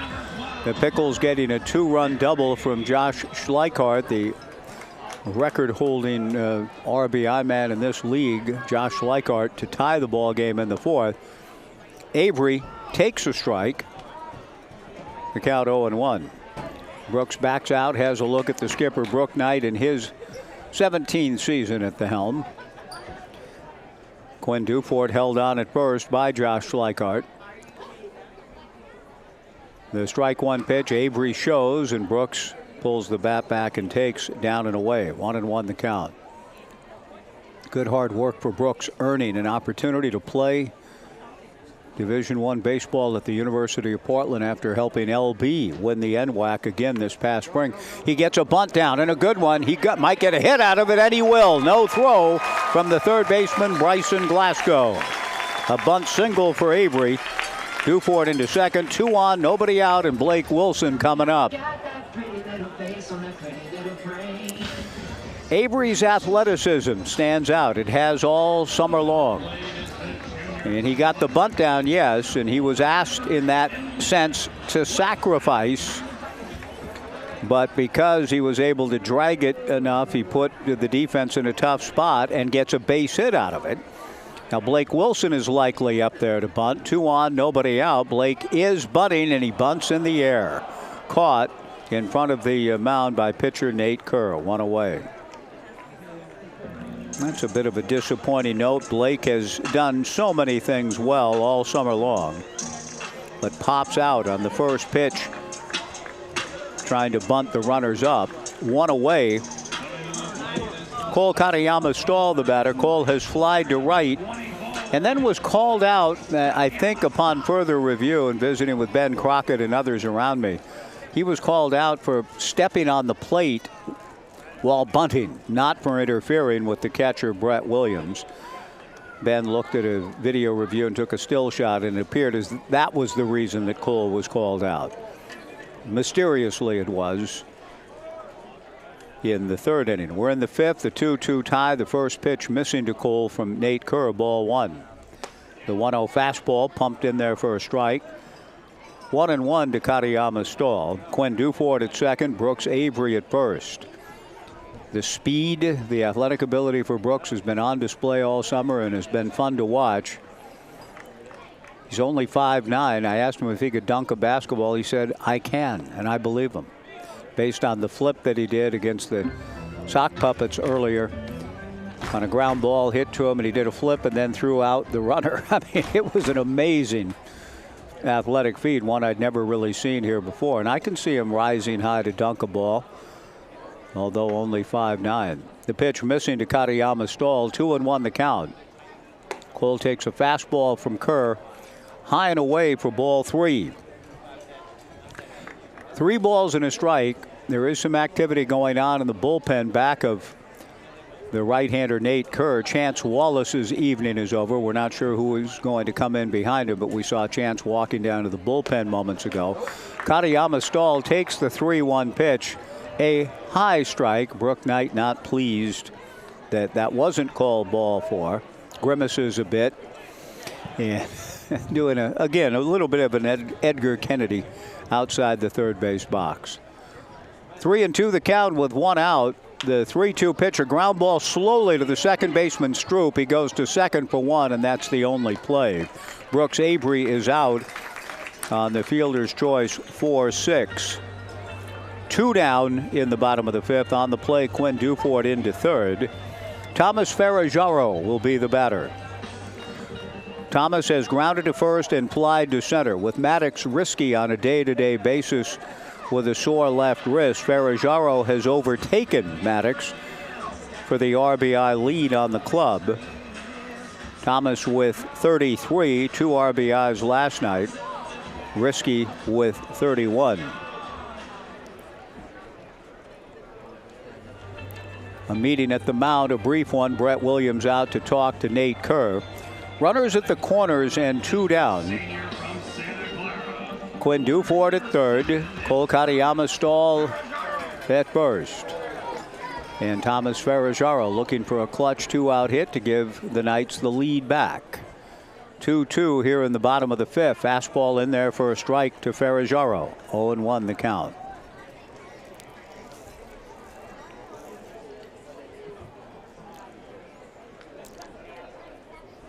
The sky is continuing to clear, as we've all heard, getting warmer the next day or two. 90 on Saturday. The pitch to Ferraggiaro swung on and missed, and the count 0-2.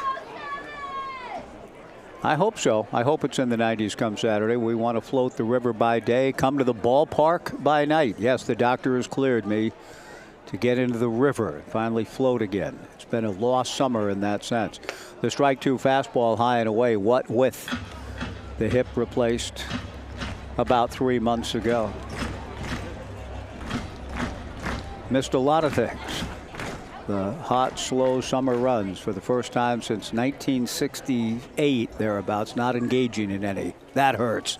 The 1-2 pitch to Ferraggiaro, swung on and missed, strike 3. The inning is over.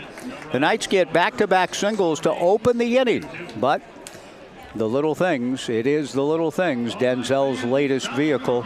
If you don't execute in the little things, you can end up not getting the big things to come your way. And so the Knights leave 2. We will have a pitching change break. as we go to the 6th. We will take a 2-minute pitching change break. The Pickles 2, the Knights 2, back in 2 on the Knights live stream and Joe Radio. Thank you.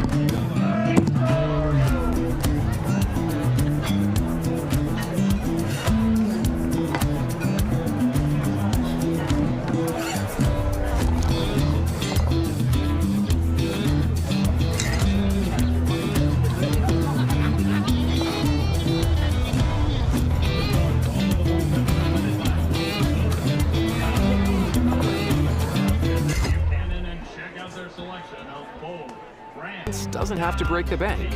80% of Oregonians received financial assistance through OregonHealthcare.gov last year, and you might qualify too. At OregonHealthcare.gov, you can explore quality health plans from trusted insurers and find one that fits your budget and your needs. Our plans are built with you in mind, so you can compare prices and benefits, no sales tactics included. We're here to get you covered, Oregon.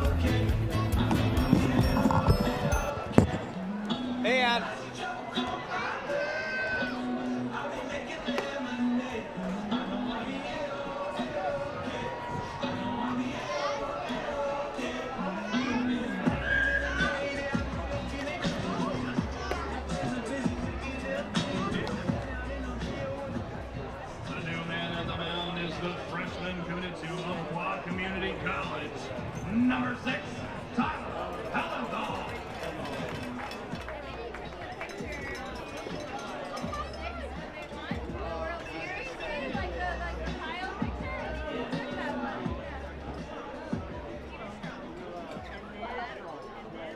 Batting for the Pickles, number 2, Joey Wright.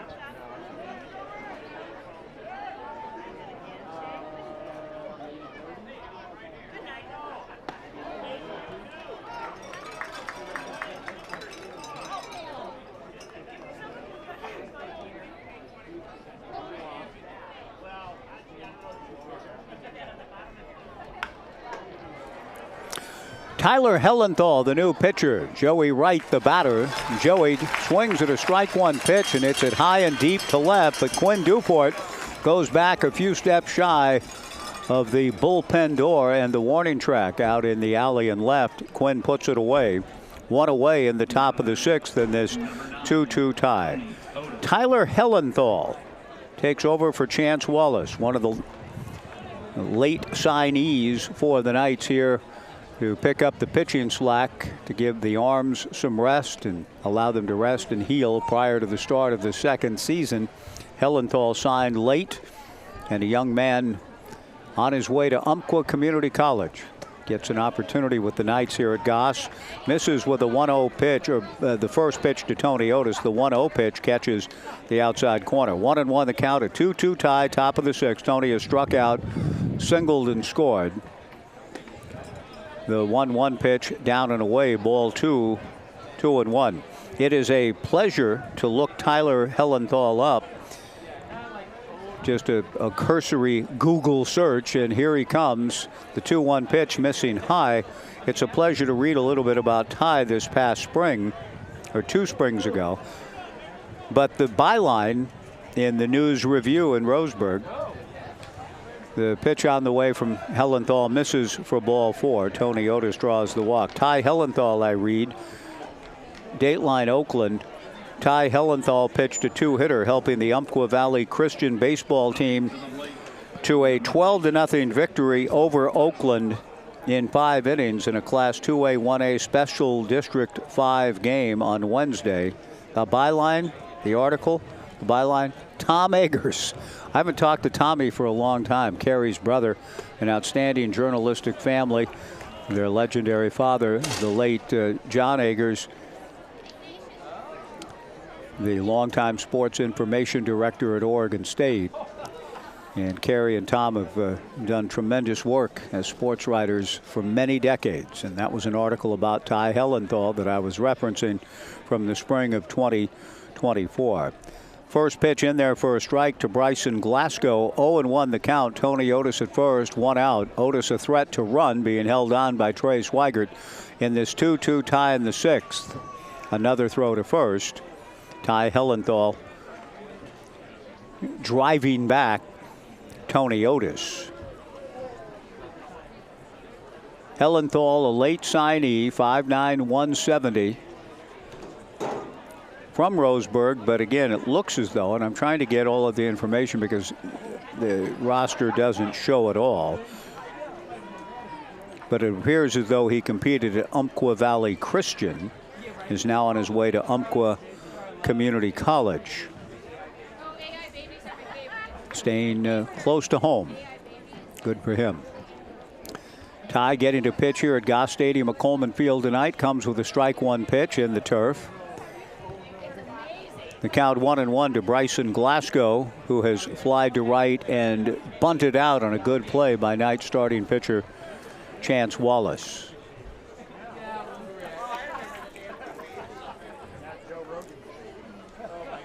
Hellenthal in his Corvallis Knights debut, coming in the regular season finale set, delivers outside, a throw down to first by Xavier Rios. Tony Otis again back to the bag.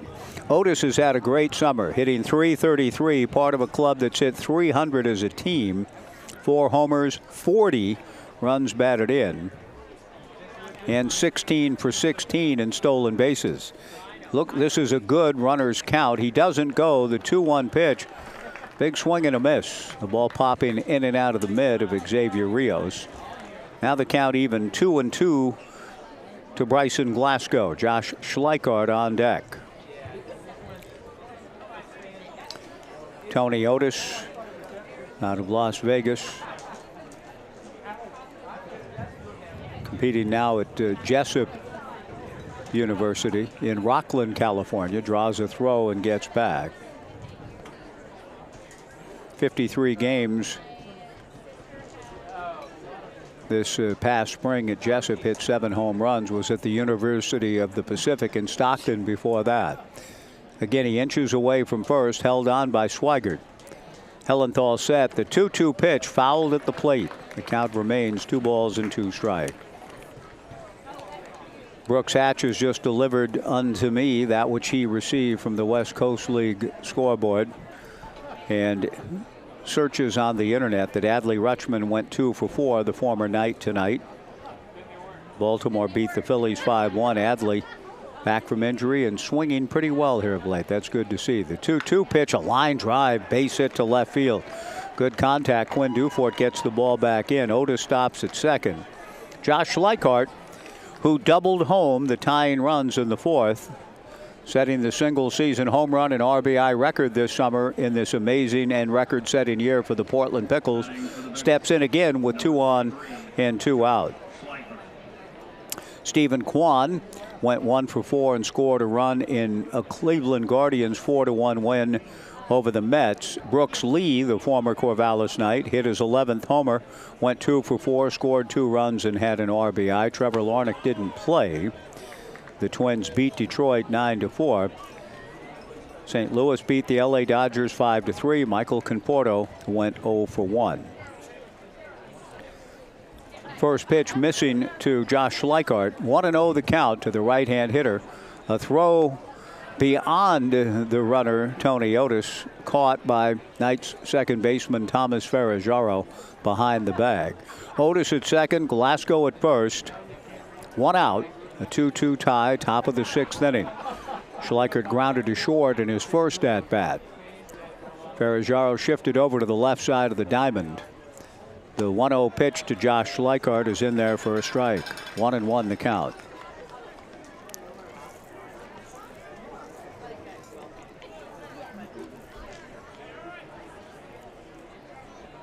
Schleichart, a big reason the Pickles have won a record 43 games this season in the West Coast League. He bends away from a breaking ball up and in from Hellenthal. 2 balls and 1 strike. A walk and a single after Joey Wright opened the inning with a deep flyout. Schleichart, a dangerous hitter in any count, but particularly when he has this type of count. He swings at the 2-1 pitch, cues it foul in front of his own dugout.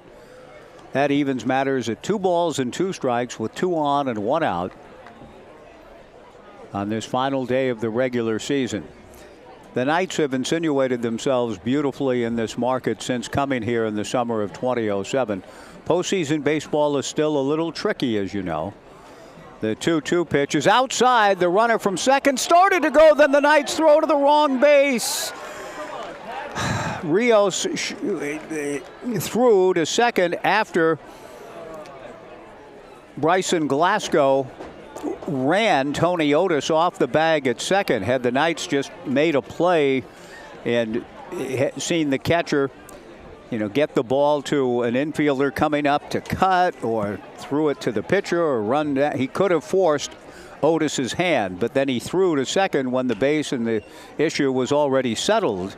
The Knights had a chance to get Otis between second and third, but Xavier Rios in the moment didn't compute it quite properly and threw well past the runner going into second. Ferraggiaro catching the ball behind the bag and thus had no chance to make a play on Otis, who broke for third. So an unorthodox double steal. Now the 3-2 pitch to Schleichert, pulled foul in front of the Knights dugout. It remains 3-2. Just an extra pause or count there would have given the Knights an opportunity to get Tony Otis out. Now it's possible that Glasgow could have at some point tried to retreat and go back to first, but the Knights had a chance to take charge of the play and did the one thing that they really couldn't do in that situation, and that is throw the ball all the way through to second. Where did it come from? What's going on? Oh. Wow, I'm getting a birthday gift from afar. In fact, Casey and Amy from down in Arizona with a trip to the mound to Xavier Rios. Casey and Amy, who were fixtures here for 4 years, along with Jim Galvin and his family, and Steve and Tina Kimmel and Ben Crockett. Ben has just handed me a hot dog and a soda, compliments of Casey and Amy down in Arizona. The pitch to Schleichert, pop foul back of the plate. Xavier Rios comes back to make the catch. 2 down. Good job by Xavier. So the RBI record holder had a chance for at least one more with a fly ball, a couple of more with another base hit, fouls out. And Tyler Hellenthal has a chance to get out of the inning, but he's got to get another good hitter in Braden Woldridge here, with runners at second and third and 2 down and a 2-2 tie in the top of the 6th inning. All I can say again to Amy and Casey down in Arizona, thank you, and thank you again. In the books you sent my way on the longtime rivalry between the Dodgers and Yankees and the 11 World Series clashes they've had over the years, and the book about Arizona, very thoughtful and kind. Thank you, Casey and Amy. We miss you here. The ballpark isn't the same without you. Braden Woolridge takes a first pitch strike, 0-1 the count. Ty Hellenthal back to the plate and misses again. 1-1 the count. We spent 4 wonderful summers together, watching Sean Weiss coming in and closing the door so many times, watching Russ Peterson come up and take his position. Not that there's any superstition in baseball, but anytime Sean would come in late, Russ would come up from his seat down below and sit next to Casey and Amy and cheer Sean on. A lot of fun over those 4 summers together here. 2 balls and a strike, 2 on and 2 down, a 2-2 tie. The 2-1 pitch high, ball 3. 3-1 to Braden Woolridge. Connor Stewart on deck. Knights second baseman Thomas Ferraggiaro stationed several steps out straight away in shallow right. The 3-1 pitch to Woolridge is low for ball 4 to load him up. Now, he did Ty first base to work with. And he's dealing now with Connor Stewart, that even though that's not the worst of all possible worlds, Brook Knight may be of a mind to go to the bullpen here. He's on his way out, and when Brook goes out, he's usually got a hook with him. Bo Kearns makes the visits. Brook's going to take the baseball away from Tyler Hellenthal and give it to someone else, and we'll have a 2-minute pitching change break. Ty Hellenthal getting a nice round of applause. I hope some of his folks were able to make the trip up from Roseburg. We'll see a new pitcher coming in. We'll take a pitching change break. Bases loaded, 2 down, a 2-2 tie in the top of the 6th. Back in 2 on the Knights live stream and Joe Radio.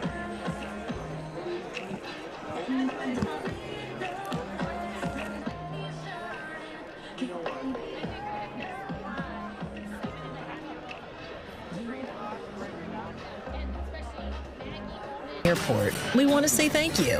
Thank you to our community for choosing us to connect you to many destinations, other cultures, your families, and friends. Thank you to our dedicated and professional staff for ensuring the airport experience is excellent. And thank you to local residents and businesses for making us who we are. We are proud to serve you, our region, and beyond. Together, we continue to grow and thrive. Thank you for flying local and for flying EUG.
For the Pickles, number 4, Connor Stewart.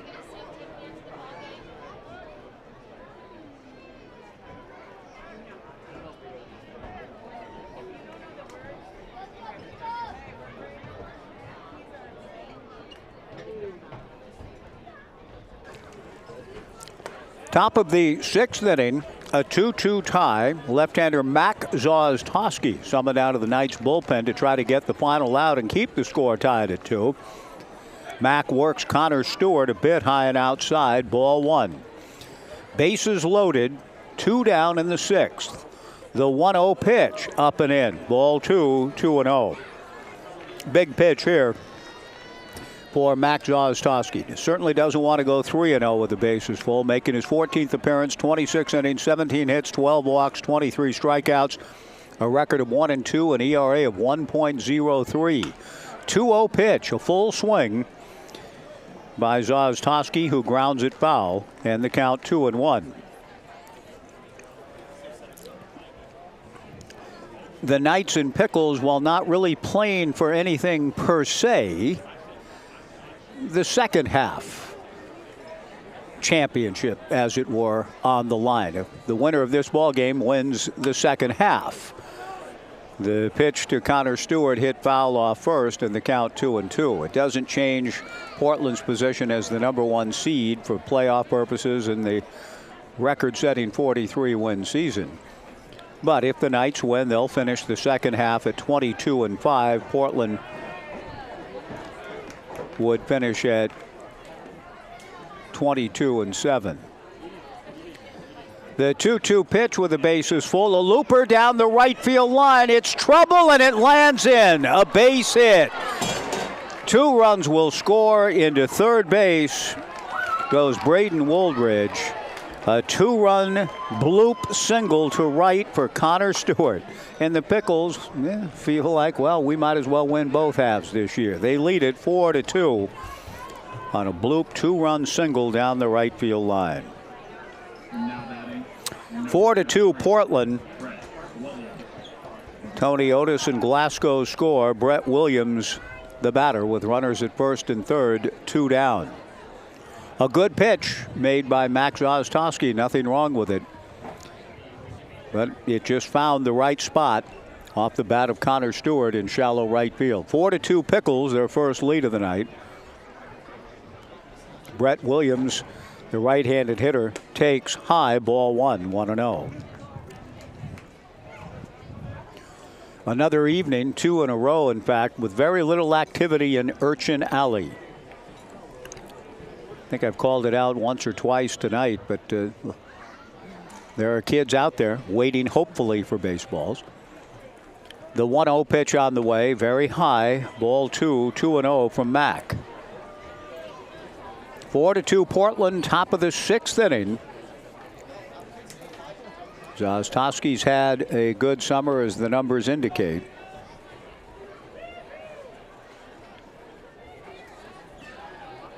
The left-hander comes back to the plate and delivers a strike. The count 2-1. Xavier Rios throws to third. Braden Wooldridge gets back.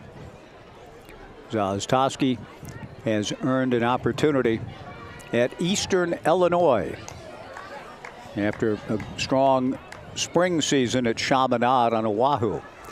2 on, 2 out, 2 in. The 2-1 pitch swung on and fouled back. Zostowski trying to get through. He made some good pitches. I mean, he just got beat on a baseball play. A blooper to right, just out of reach, with apologies to Jim Reeves of Josh Proctor's loving arms. The 2-2 pitch is a wild pitch. Coming down the line to score, with Xavier Rios not able to find the baseball. It didn't matter. He would have scored anyways. Braden Wooldridge. The Pickles lead at 5-2. On the play, Connor Stewart goes into second base. The count, meanwhile, 3-2 to Brett Williams.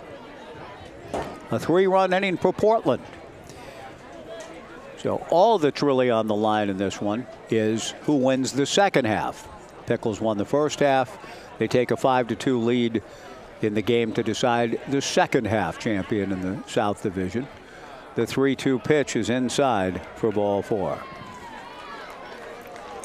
Brett Williams drawing the walk. Grafton Stroop will come to the plate. Now batting, number 10, Grafton Stroop. A really tremendous job done this year by the entire organization. Attendance record set at a ballpark that's been very popular. Filling the void, baseball in Portland. A long and storied history, so much of it in the Pacific Coast League, but there was a void filled by the Portland Pickles when they moved to town, joining the Golden West League in 2016 after too long of a hiatus. The strike one fastball swung on and missed, and the count 0-2. Yes, there had been baseball in Hillsborough, and still is, and high quality baseball, but the city of Portland itself was without baseball from 2010 through 2015 until the Pickles established themselves in 2016 in the Golden West League and in this West Coast League since 2018. And won their first championship last year, trying to win another. They score 3 in the inning. The strike 2 pitch to Stroop is taken. Strike 3 called. Zostowski ends the inning with a strikeout of Stroop, but 3 runs for the Pickles to claim their first lead of the night. We go to the bottom of the 6th. Nate Kerr now has a 3-run lead to work with at the end of 5.5. The Pickles 5 and Portland 2 back in 90 on the night's live stream and Joe Radio.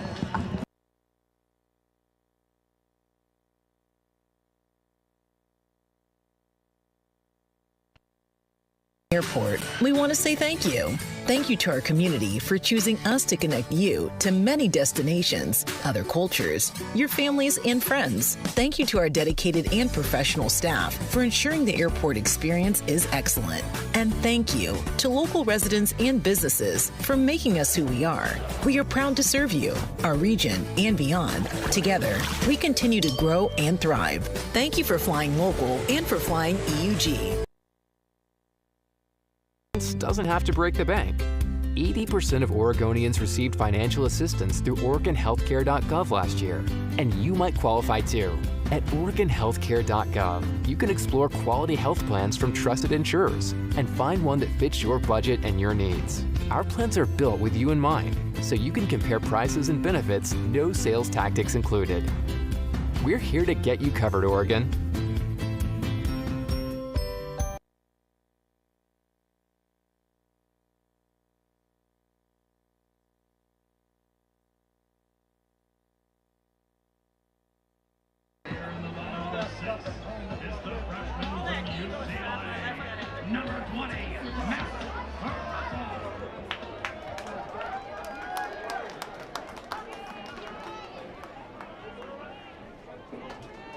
Russell leads things off for the Corvallis Knights in the bottom of the 6th. The Knights trailing 5-2. Maverick takes a first pitch strike. 0-1 the count. Nate Kerr's gone all the way and now has a 3-run lead to work with. Good job on his part tonight in his Portland Pickles league game debut. Whether he's worked in any other games outside of the league, I don't know, but according to the Portland Pickles point streak stats, this is his debut. He misses to Maverick Russell, who swings and hits one to the hole at short. Joey Wright up with it, throws to first, not in time. Maverick Russell continuing to swing the bat well with a leg single to the hole at short. Good effort by Joey Wright. But it is a base hit, and that'll bring Trey Swigert to the plate with the Knights trying to return the favor and come back now on the Portland Pickles.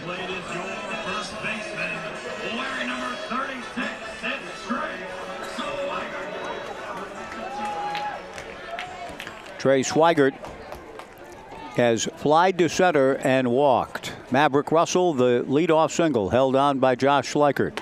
Kerr to the plate. Swigert takes a strike. 0-1 the count.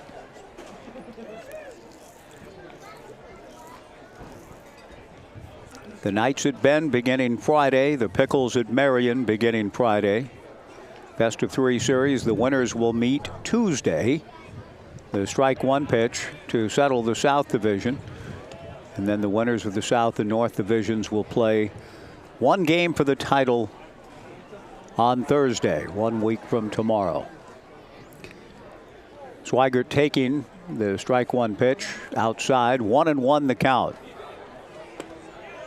Kerr back to the plate and misses a little low and inside. Ball 2, 2-1. This has certainly been, I'm sure, as good, if not better, a start than Coach Scholl or Mark Magdaleno could have expected in the spot start nature of this event for the right-hander Kerr. 2-1 pitch bounces away from the catcher Brett Williams, and on the wild pitch Maverick Russell down to second base. Pickles do have a right-hander loosening in their bullpen. Colby Rice getting ready. 3 balls and a strike to Trey Swigert. 5-2 Pickles, bottom of the 6th inning. And the 3-1 pitch misses high. Ball 4. The Knights will bring Xavier Rios, the tying run, to the plate. Brock Kettleson is getting a night off, but the Knights do have Brock available as a pinch hitter from the left side if it gets to that kind of situation late. Xavier Rios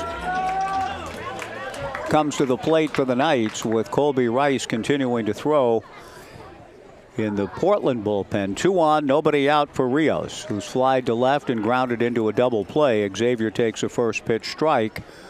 0-1 the count. Good crowd on hand for this regular season finale.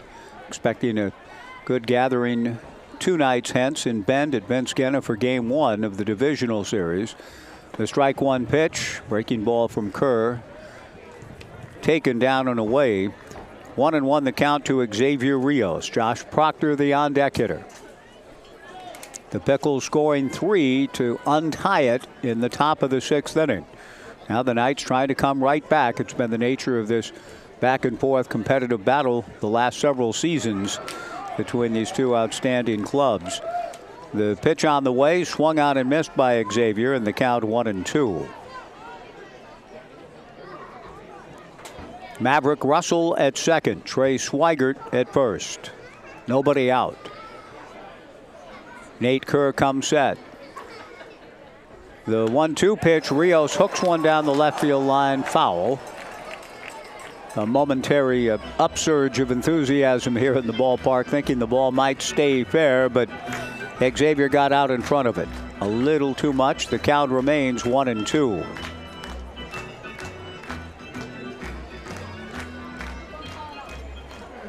I mentioned the tricky nature of playoff games in this league, or in most leagues other than the majors.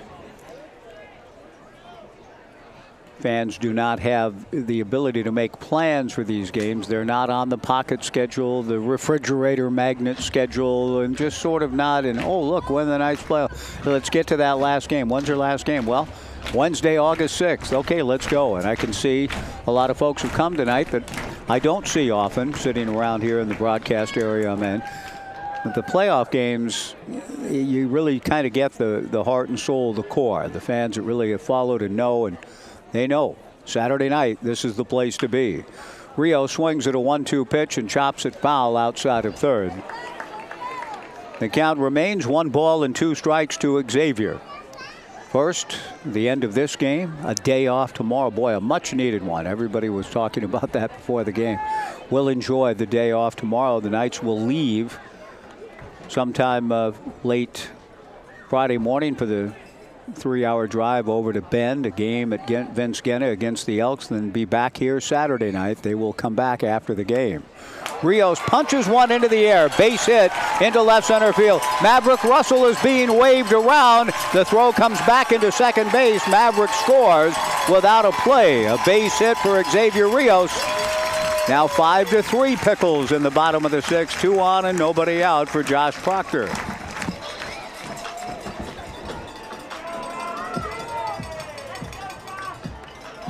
To the plate is the right fielder from Oregon State. Good read by Maverick Russell.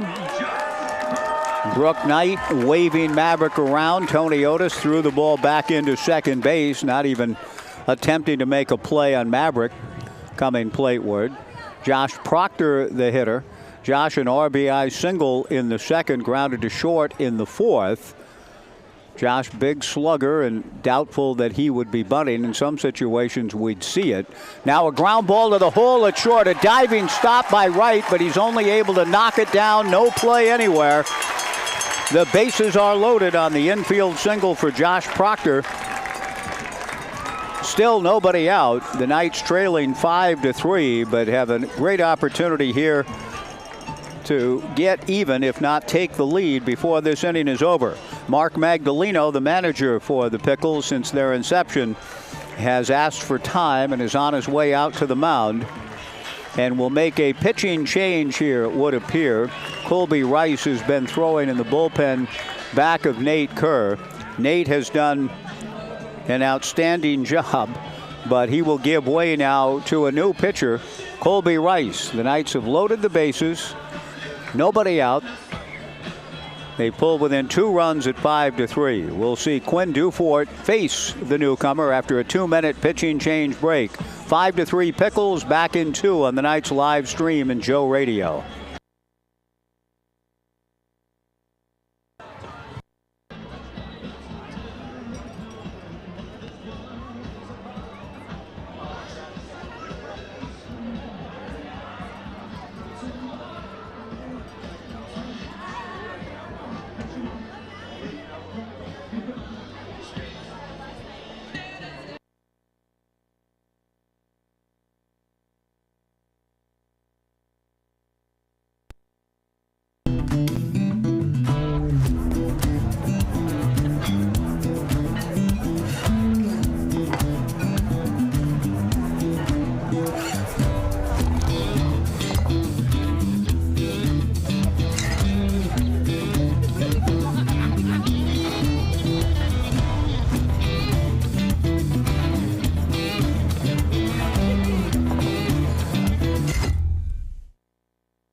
Doesn't have to break the bank.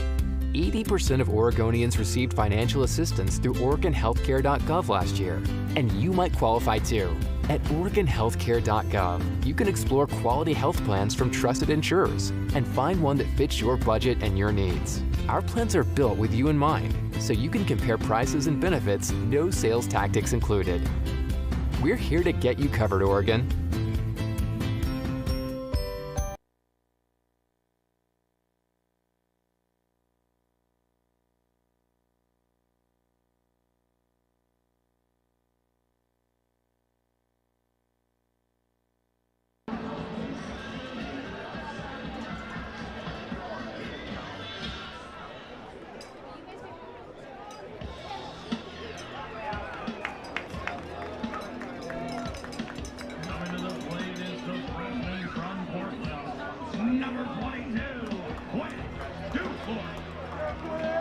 will be the batter with the bases loaded and nobody out in the bottom of the 6th inning. The Knights trailing the Portland Pickles 5-3.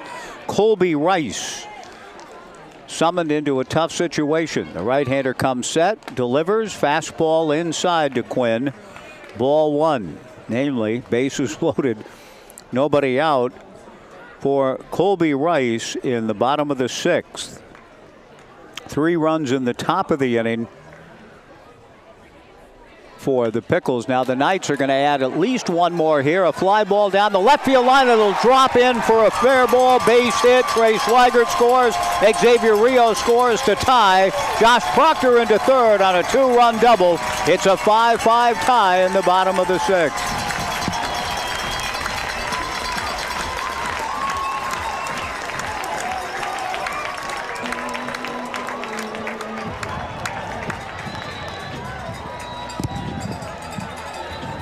Well, turnabout is fair play, and that was a bit of a bloop hit on the part of Quinn Dufort to get the Knights even. A bloop 2-run single by Connor Stewart gave the Portland Pickles the 3-run lead in the top of the inning. The Knights have answered with 3 of their own. And now with the safety squeeze on and the infield in, Brooks Avery shows bunt, pulls the bat back and takes outside. Ball 1, 1-0. A 5-5 tie in the bottom of the 6th. Josh Proctor at third, Quinn Dufort with his second hit of the night. At second, Coach Magdaleno pulling his infielders in. The 1-0 pitch from Colby Rice way outside for ball 2. 2 balls and no strikes. Colby Rice again, a late signee, getting the baseball here for the first time this summer in a league game for the Pickles. Josh Schleichert, Grafton Stroop, Joey Wright, and Brian Glasgow all in on the edge of the green. Runners at second and third. Nobody out. A line drive base hit to left center field. Proctor scores. Quinn Dufort will too. Avery takes a turn and holds, and the Knights lead it 7-5.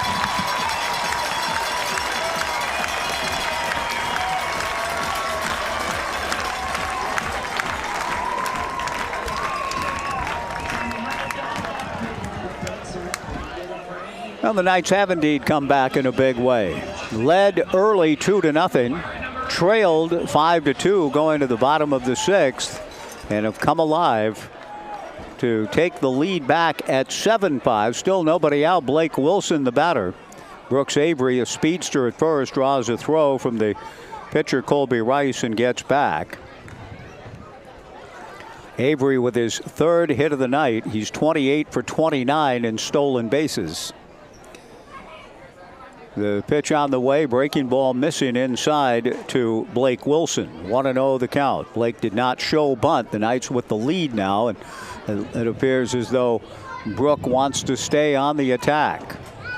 Probably will be sending Brooks Avery here in a moment, or Brooks has the green light and can go on his own. The 1-0 breaking ball from Colby Rice misses for ball 2. 2 balls and no strikes. 6'1", 200-pound right-hander out of Clark Community College, where he competed for Coach Magdaleno, or will be competing, coming in out of Maple Valley, Washington. A throw to first. Back to the bag goes Brooks Avery.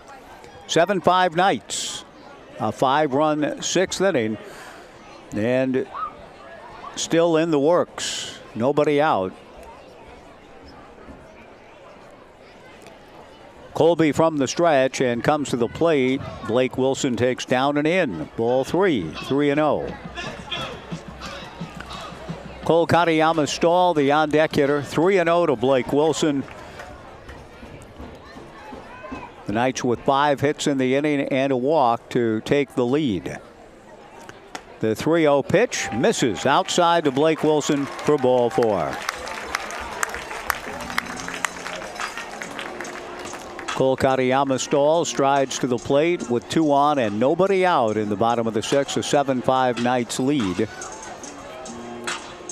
Coach Magdaleno and pitching coach Christian Scholl have a right-hander throwing in the bullpen, back now of Colby Rice. Lance Kreisberg loosening up. from the stretch.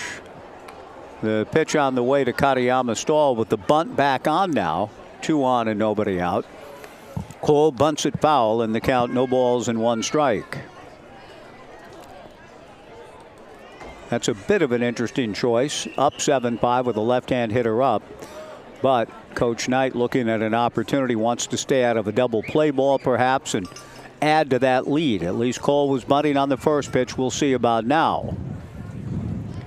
Colby Rice comes to the plate. Cole is bunting and he bunts foul again. And he's down in the count 0-2. Cole has flied to right. He was called out for stepping on the plate in the midst of a bunt attempt. And then bounced into a forced play in the 5th, 0-for-3. No balls, 2 strikes, 2 on, nobody out. 5 runs in the inning for the Knights and hungry for more. Out of the stretch works Colby Rice on in relief of Nate Kerr, who did a very good job. The strike 2 pitch taken a little low, ball 1, 1-2. Boy, for whatever reason, the Yellow Jackets are out in full force tonight. I'm not sure why, but they are hovering and buzzing around here. And, that's not the first time in 17 years in Knights baseball. 18 years now. But they are active tonight. The 1-2 pitch down and in, ball 2, and it's surprising to me given the kind of cool, overcast, windy nature. But here they are. A constant presence this evening. 2 balls, 2 strikes, 2 on, nobody out. 5 runs in the inning, 7-5 Knights. Cole Katayama Stahl against the right-hander Colby Rice, who comes set. The incoming freshman to Clark in Vancouver. Delivers 2-2. Stahl, a swinging bunt up along third. Bryson Glasgow fields and throws to first for the out, and mission accomplished. Cole Katayama Stahl making contact. Gets the runners moved. Brooks Avery into third base. And Blake Wilson to second. Thomas Ferraggiaro, the 9th man to come to the plate in the inning, will step up, but Mark Magdaleno appears as though he wants to make another pitching change here. And so we'll see a new arm coming into the fray. I think it's Lance Kreisberg coming in out of the pen. As he does so, we will take a 2-minute pitching change break. The Knights have come back with a vengeance. After giving up 3 in the top of the inning, they've scored 5. They have runners at second and third, 1 out. Bottom of the 6th inning. 7-5 Knights, back in 2 on the Knights live stream and Joe Radio.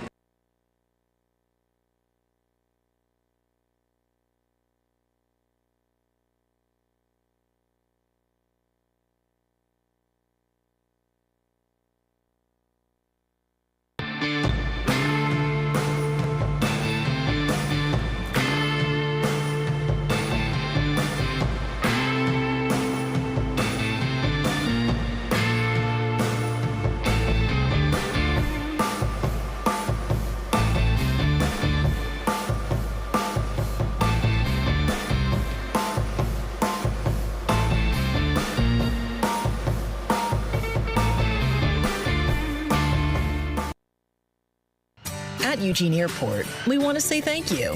Thank you to our community for choosing us to connect you to many destinations, other cultures, your families, and friends. Thank you to our dedicated and professional staff for ensuring the airport experience is excellent.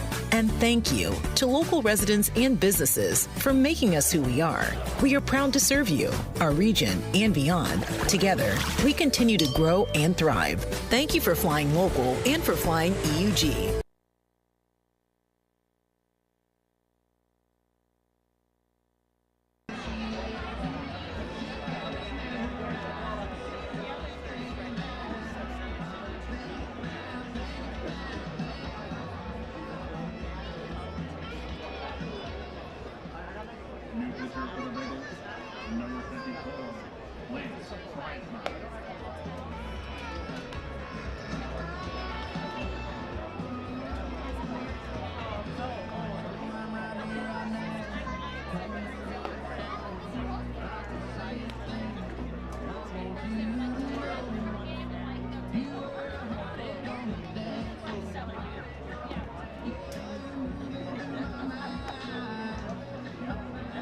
Lance Kreisberg, 6'1", 190-pounder out of Chemeketa Community College,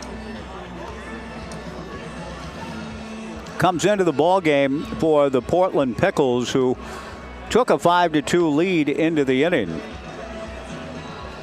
The third pitcher of the inning for the Pickles, Nate Kerr, began the frame. Colby Rice came on.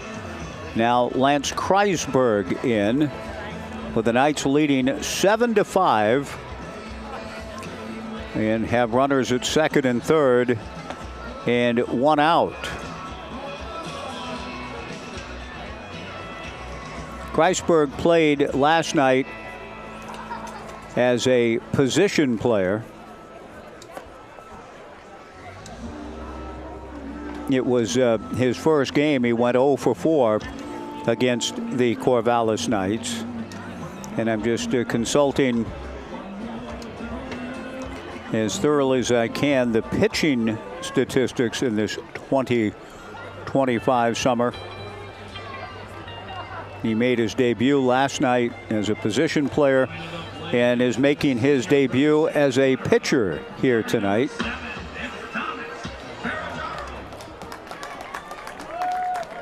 And he's charged to try to keep the Pickles as close as possible here now, with the Knights having forged a 2-run lead. Thomas Ferraggiaro takes Kreisberg's first pitch, high and away, ball 1. Thomas, the ninth man to come to the plate in the inning. The Knights have scored 5, and they have Brooks Avery at third and Blake Wilson at second and one out. Bottom of the 6th inning. Kreisberg from the stretch. Lance delivers with a squeeze on and the bunt down. Avery scores, and 2 runs will score on the squeeze, and the throw to first bounces in and out of the mitt of Josh Schleichart. 2-run score on the suicide squeeze. The Knights lead it 9-5.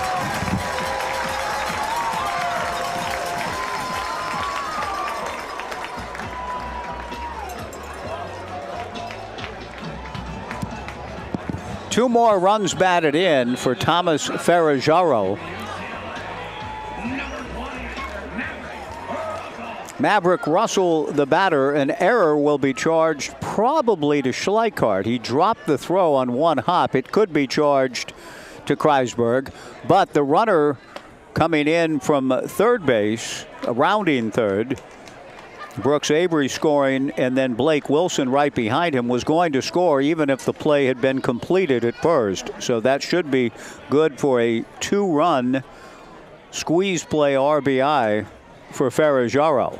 And a board on the error, either on the throw or on the drop ball by Schleichart on the one hop throw. But whatever the case, the Knights have scored 7 runs and lead it 9-5. 2 runs batted in on the suicide squeeze. Maverick Russell began the inning with a base hit when the Knights were down 5-2. Ferraggiaro goes. The 1-1 pitch to Maverick Russell swung on and fouled at the plate. 1 ball and 2 strikes to Maverick. He scored 2 runs in the ball game and got the Knights' big comeback started with a base hit earlier in the inning. He backs away from a 1-2 pitch up and in from Kreisberg. Ball 2, 2-2. 7 runs in the inning.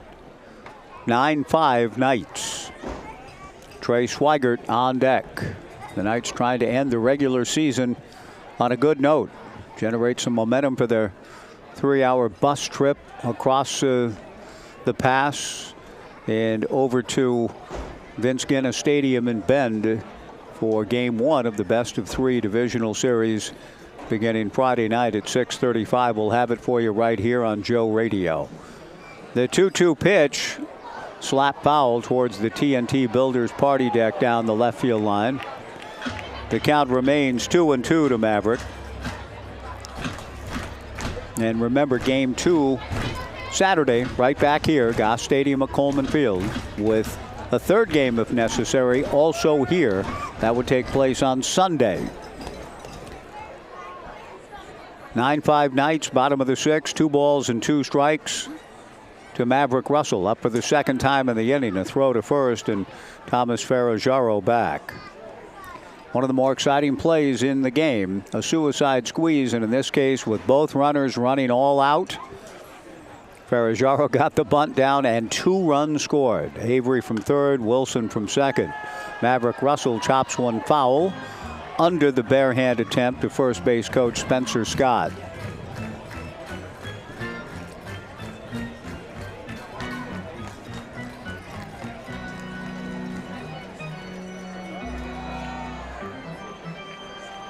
Believe a balk has been called on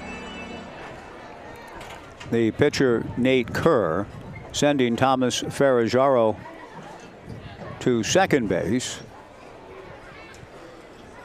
Ferraggiaro getting his lead from second. 2 balls and 2 strikes to Maverick Russell, who swings and whacks it into center field. Base hit. Ferraggiaro rounding third. He will score. Another strong swing by Maverick Russell and an RBI on the base hit to center.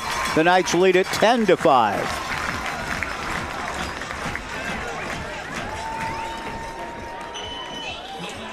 Eight runs in the inning for the Knights. Trey Swigert, the batter. The Knights are hopeful of kind of turning things around from the result that was rather dismal here on Friday night, when the Portland Pickles won handily 15-7. It was a true drubbing. Well, the Knights are trying to return the favor and administer one of their own. There's still a long way to go, and it's only a 10-5 lead, but the Knights have scored 8 in the inning and want to keep it going. Trey Swigert takes ball 1, 1-0. This is the rubber game of the series with the second half South Division title on the line. The Pickles won the first half and thus sewed up the number 1 seed. The 1-0 pitch to Swigert swung out and missed. Trey walked earlier in the inning and has scored one of the 8 runs in the frame. Maverick Russell has scored a run, driven in a run in the inning, gets his lead from first. Swigert swings and misses. The count 1-2.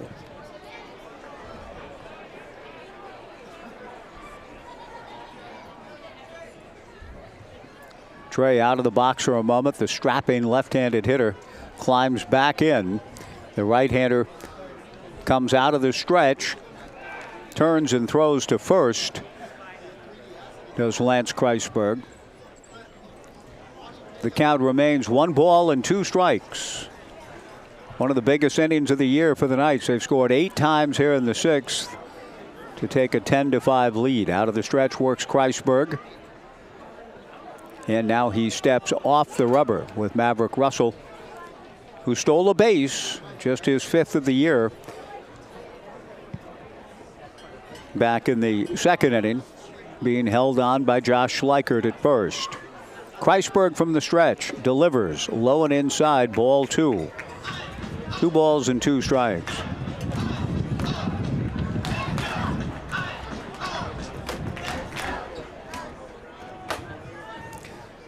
A combined 11 runs in the inning for the 2 clubs.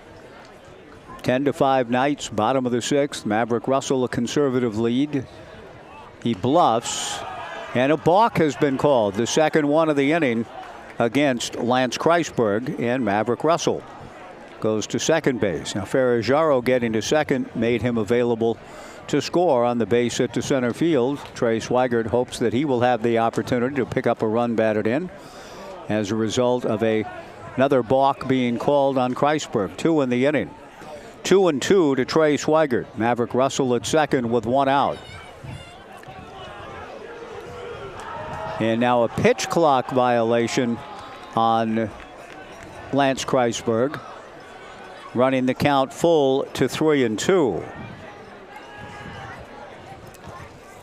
Maverick Russell at second base, 1 out, in an ordeal of an inning for the Portland Pickles, who haven't had many like these in the summer of 2025. Swigert, a chopper to third, fielded by Bryson Glasgow. Bryson looks back Maverick Russell and throws to first for out number 2. And Xavier Rios will come to the plate. Coming to the plate is the sophomore from Cal State Northridge, number 15, Xavier Rios. Xavier has flied to left, grounded into a double play, and had an RBI single earlier in the inning. Maverick Russell from second base, 2 down. The Knights have scored 8 and lead it 10-5. Ground ball back of third. Backhanded by Glasgow. Throws low, but Josh Schleichert goes down to get it, and the inning is over. But what a frame it was for the Corvallis Knights, and a big round of applause from their fans on this fan appreciation night.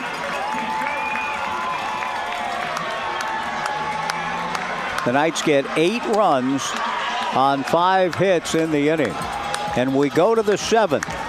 The Knights 10 and the Portland Pickles 5. A new pitcher coming in for the Corvallis Knights. And we'll take a 2-minute pitching change break as we go to the 7th. 10-5 Corvallis back in 2 on the Knights live stream and Joe Radio.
Number 13, Tanner Griffin.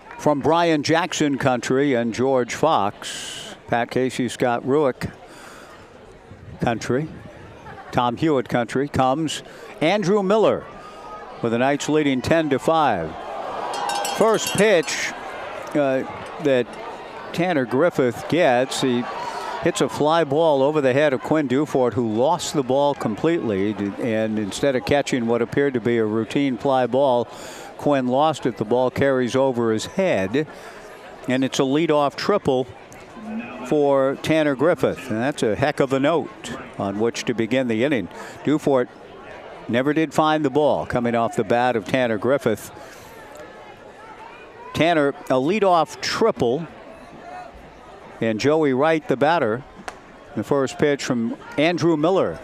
A different Andrew Miller than the one who pitched so well for Springfield earlier this summer. I thought for a moment the Knights had gotten a late ad when I saw, hey, Andrew Miller side with the Knights.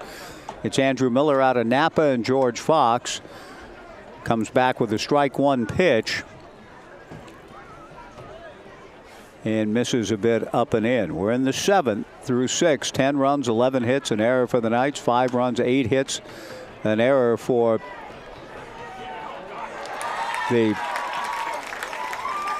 Portland Pickles. A fly ball to right field. Tanner Griffith will tag. Josh Proctor makes the catch. Joey Wright gets a sacrifice fly to right field. And it's now the Knights 10 and the Pickles 6. 1 away. Joey Wright comes through. And that's too bad. There should be 2 outs and nobody on. But Quinn Dufort just couldn't pick up the ball coming off the bat and played what appeared to be a routine fly ball into a leadoff triple. Griffith scores subsequently on the Joey Wright sac fly. Tony Otis, the batter. 10-6 Knights in the 7th. Top of the 7th inning. A meeting at the mound. Xavier Rios out to talk to the first-time Corvallis Knights pitcher. We're seeing a lot of that from both clubs here the last couple of days. Andrew Miller delivers a first pitch strike to Tony Otis. 0-1 the count. Tony has struck out, singled to center and scored, and walked and scored. 10-6 Knights, top of the 7th inning. Strike one fastball ties up Tony. Swung out and missed in the count. 0-2. The Knights scoring 8 runs on 6 hits in the bottom of the 6th inning to open up a 10-5 lead. The Pickles getting a run back now with 1 out and nobody on. 0-2 to Tony Otis. Miller delivers just outside, ball 1. 1-2. Bryson Glasgow on deck. A day off tomorrow. A much needed and appreciated one, to be sure. And then a trip over to Bend on Friday. The 1-2 pitch missing high. 2-2 the count to Tony Otis. Game 1 of the best of 3. 6:35 we'll have it here on Joe Radio. And then game 2 Saturday, also 6:35. In the best 2 out of 3 series. Game 3 would be here on Sunday. Otis swings and fouls it back to stay alive. 2-2 the count. Otis is going to either get some stickum to put on the bat or a new bat, and it'll be the former. He applies the substance just to try to keep a better grip on things with a count of 2 balls and 2 strikes and 1 out. In the top of the 7th inning, a bit of a gift run thus far in the frame for the Portland Pickles. We'll begin the night at 43-10. The Corvallis Knights starting the night at really solid 38-15. The 2-2 pitch, breaking ball taken just outside, ball 3, 3-2. Hudson Boucher not ringing up Tony Otis. He had an opportunity to be sure. Tony taking a borderline pitch just outside. The 3-2 pitch is ball 4. Tony Otis drawing the walk. Bryson Glasgow will be the hitter. The Knights have used Chance Wallace, Tyler Hellenthal, Max Zostowski, and now Andrew Miller trying to bring the final game of the regular season home in a strong fashion. But the Pickles, if they've shown us anything, and they've shown us a lot, they do not capitulate. And they'll try to keep the pressure on, even if the game doesn't have a great deal of meaning. The Pickles have competed at such a high level, and they are like so many of the Knights clubs we've seen through the summers. They believe they put the uniform on, come out, take the field, they're supposed to win, and they're playing to do just that. The pitch missing high to Glasgow. The 1-0 pitch is ball 2 to Bryson. 2 balls and no strikes. The inning changed, flipped. There should be 2 outs, nobody on before the walk to Otis. Now we'll walk to Otis, a run in. 2-0 to Bryson Glasgow. The right-hander Andrew Miller trying to pitch his way through it. Delivers a strike, and the count 2-1. Glasgow has flied to right, bunted out, and singled to left.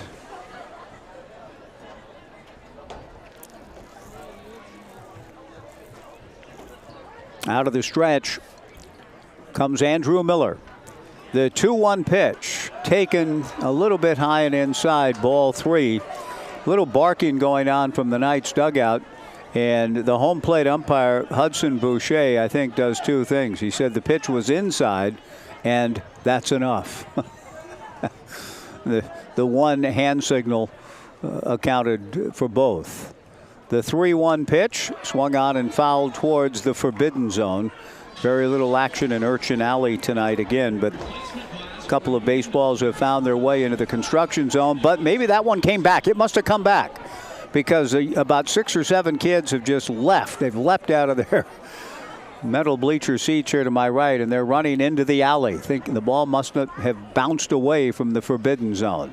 The 3-2 pitch taken. Strike 3 called. 2 down.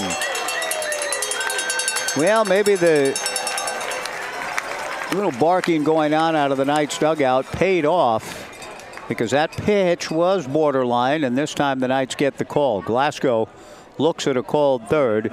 Josh Schleichart, the batter, with the Knights leading 10-6. Again, if the Knights and Pickles do meet again, it would be Tuesday night at Walker Stadium at Lentz Park. And it would be fitting in that that's where baseball began, essentially, in the city of Portland, in that very area where Walker Stadium and Lentz Park sits now.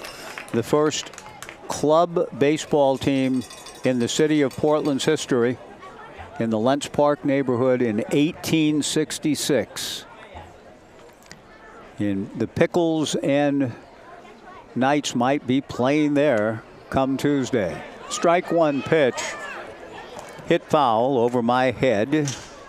And that one does go into the forbidden zone. I see about 3 or 4 kids looking into the construction area, and there's just no path. There's no route to it. No balls, 2 strikes, 2 outs. The people in Severance figured out a route against all odds, though. There goes Otis. The pitch is outside. The throw to second is not in time. Otis safely in with a stolen base. And that, again, is a great example of the Pickles. They're playing to win, clearly. They're not conceding this one, even if it doesn't mean a whole heck of a lot. That is another stolen base for Tony Otis, who's 17 for 17 on the summer. The 1-2 pitch hit high in the air and deep to left, but playable. Center fielder Blake Wilson moving over into left center to haul it in and retire the side. Josh Schleichart, a potent hitter, makes good contact but flies out. A gift run of sorts for the Pickles in the 7th. They draw a little bit closer. And we go to the bottom of the 7th inning on this fan appreciation night. It's the Corvallis Knights 10, the Portland Pickles 6. We will be back in 90 in the bottom of the 7th on the Knights live stream and Joe Radio.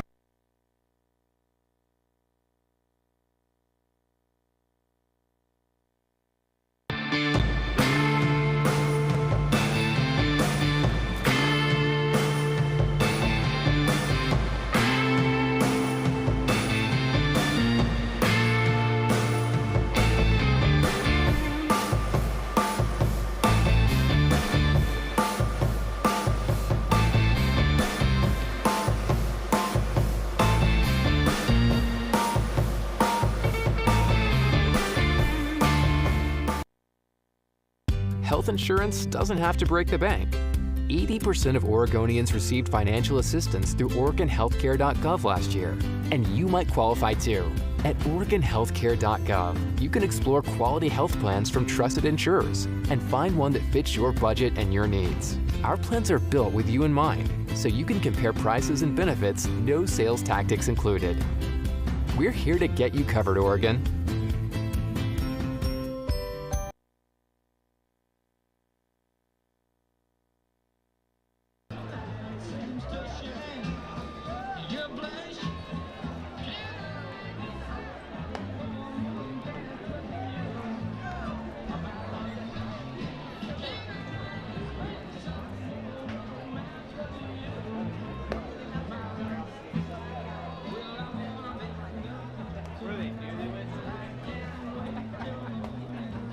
Seventh inning. The attendance tonight 1,615.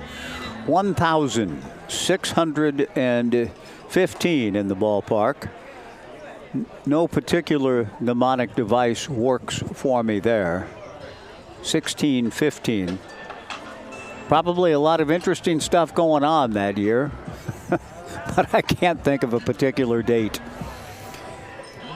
The other day when we had 1348, it unfortunately took me back to Genoa when the plague hit that year. 1346 was the first sightings as I look back on it, but between 1346 and 1348, utter devastation in Europe.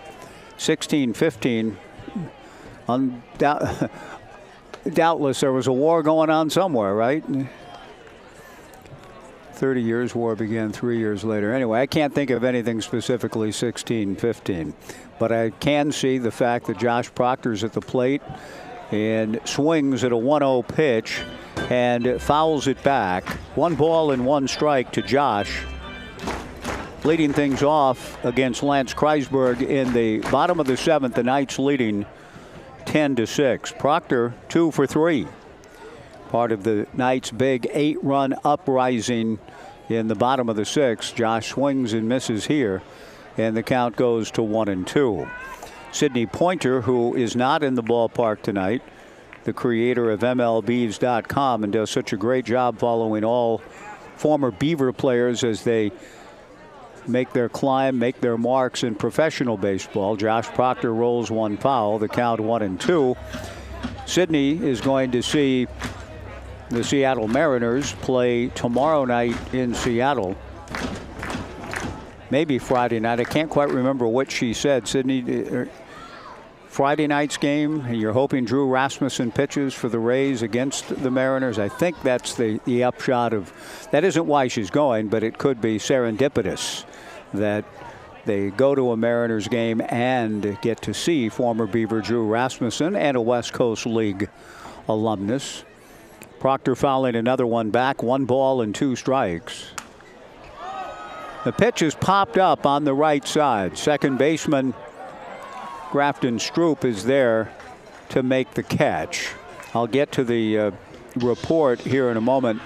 The Pickles have right-hander Nicky Rodriguez in the ballgame, a 6'1", 185-pound right-hander out of Sacramento Community College and from West Sacramento. Nicky Rodriguez getting the first out on Josh Proctor's pop-up here in the bottom of the 7th.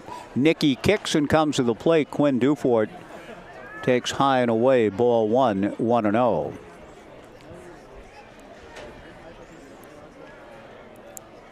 Rodriguez kicks and comes back with a 1-0 pitch. Dufort sprays it foul to the left and out of play. 1 ball and 1 strike to Quinn. Rodriguez, another signee here late. Both teams going with pitchers just to kind of get them through the end of the regular season and into the postseason. Rodriguez delivers a strike to Quinn Dufort. 1-2 the count. Quinn, a 2-run bloop double last inning, singled in the 5th. 2 for 3 with 2 runs batted in. 10-6 Knights in the bottom of the 7th inning. The 1-2 pitch hit foul. Waldo away to the left and out of play. The count remains 1-2. Now, as to Sidney's report, Jacob Melton hit a solo home run for the Sugarland Space Cowboys earlier tonight. Wilson Weber made his pro debut for Beloit tonight. Breaking ball fouled away again by Dufort. Catching and hitting 5th, Wilson went 1 for 4 with a single. Batting second and playing shortstop, Iva Arquette went 1 for 3 with a walk and a stolen base. Hitting in the 4 hole and playing first base, Garrett Forrester went 0 for 3 and drew a walk. Michael McDowell is on that team as well. Wasn't in the lineup tonight, but there will be times where you'll have 4 former Beavers in the lineup together for Beloit in the Miami Marlins system. And tonight, 3 of them, Wilson Weber, Iva Arquette, and Garrett Forrester. Thank you, Sidney, for that report. The 1-2 pitch missing for ball 2, 2-2. Dufort awaits and swings and rips a base hit into right field. His 3rd hit of the night. Tanner Griffith gets the baseball back in. A 1-out single for Quinn Dufort. Brooks Avery to the plate. Brooks has doubled, singled, and singled home 2. He scored 2 runs. He's driven in 2. 10-6 Knights in the bottom of the 7th inning. Dufort held on at first by Josh Schleichert. Nicky Rodriguez to the plate. Nicky misses down and away. Ball 1, 1-0.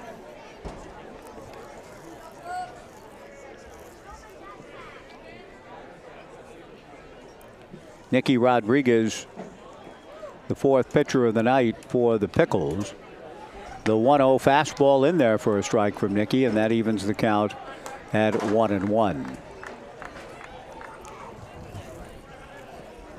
10 runs, 12 hits for the night, 6 runs, 8 hits for Portland.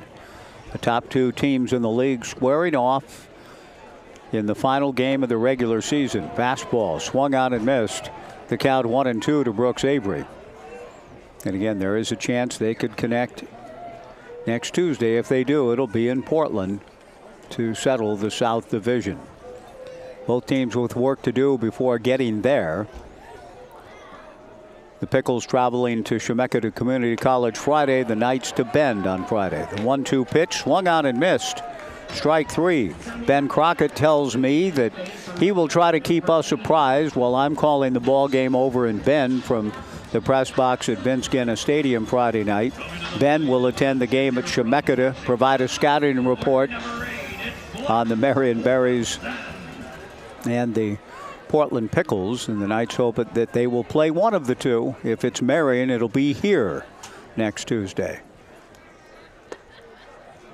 Avery swinging and missing for strike three. 2 down. Blake Wilson, the hitter. Blake takes high from Nicky Rodriguez. Ball one. 1-0. Quinn Dufort at first base with 2 down. A 3-hit night for Quinn. Rodriguez from the stretch comes to Blake. Breaking ball strike, and the count 1-1. Blake has lined out, singled home a run, bunted out, and drew a walk and scored. A throw to first base, and back to the bag goes Quinn Dufort. 1 ball, 1 strike, 2 down, bottom of the 7th inning. 10-6, the Knights in front. Out of the stretch works the right-hander. Rodriguez delivers the breaking ball high. Did he call it a strike? Oh, okay. It was a breaking ball high, as I said, and it was a called strike. And the count goes to 1 ball and 2 strikes to Blake Wilson. It was a breaking ball high, that's for sure. And I heard the crowd moaning and groaning. A 1-2 pitch, a ground ball back up the middle sharply into center field, base hit. If Blake was a little frustrated, that's the way to take the frustrations out. A solid single to center field. Stopping at second base, Quinn Dufort. The Knights with their 13th hit. Blake Wilson with a base hit up the middle, and now Cole Katayama Stahl will be the batter. Cole has flied to right field, called out for stepping on the plate while trying to bunt, bounced into a force play, and grounded out to third. He takes a strike, and the count 0-1. Runners at first and second, 2 down in the bottom of the 7th inning.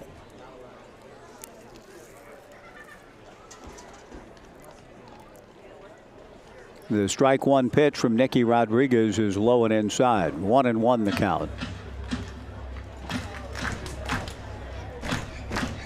If the Knights and Pickles do meet again, it'll be Tuesday, and there will be a lot of baseball history to rehearse in the great Rose City. Just so glad that there is baseball again in Portland proper. It needs baseball, and it has a great club in the Pickles. Line drive, base hit to left field.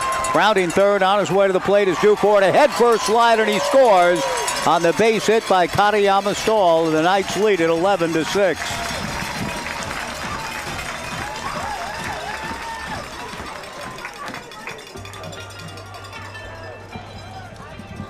On the play, Blake Wilson stops at second, an RBI single for Katayama Stahl. 11 runs and 14 hits for the Knights. Thomas Ferragero, perhaps the most exciting of those hits tonight.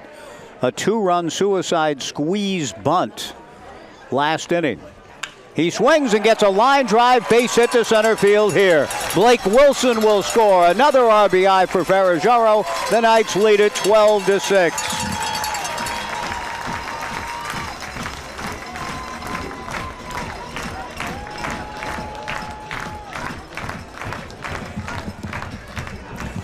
Thomas Ferrajaro with 3 more runs batted in, 3 in the last 2 innings. Maverick Russell, the batter. Katayama Stahl stopping at second. 12-6 Knights in the bottom of the 7th inning. The Knights trailed 5-2 going into the bottom of the 6th. Now lead it 12-6. Maverick Russell looking for his 3rd hit. Takes a little bit high. Ball 1-0 from Nicky Rodriguez. Maverick walked and scored in the 2nd. Popped out in the 3rd. An infield single and scored a run in the 6th. And an RBI single last inning. He swings and misses. The count 1 ball and 1 strike. 1,615 in this final game of the regular season. Looking forward to a good crowd and raucous atmosphere in Bend for a renewal of postseason battles. The first time the Knights and Bend will have played each other in the postseason in 10 years. Game 1, Friday night at Vince Skinner. We'll have it for you here on Joe Radio. The pitch missing high and away to Maverick. 2 balls and a strike to Maverick Russell.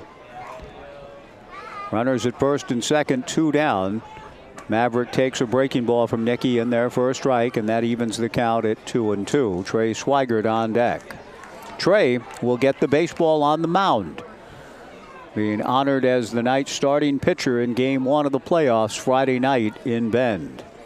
2 balls, 2 strikes, 2 on, 2 out, 2 in, a 12-6 Knights lead. Rodriguez to the plate and misses high and away. Ball 3, 3-2. Cole Katayama Stahl will take off from second. Thomas Ferrajaro from first. 3-2, 2 down.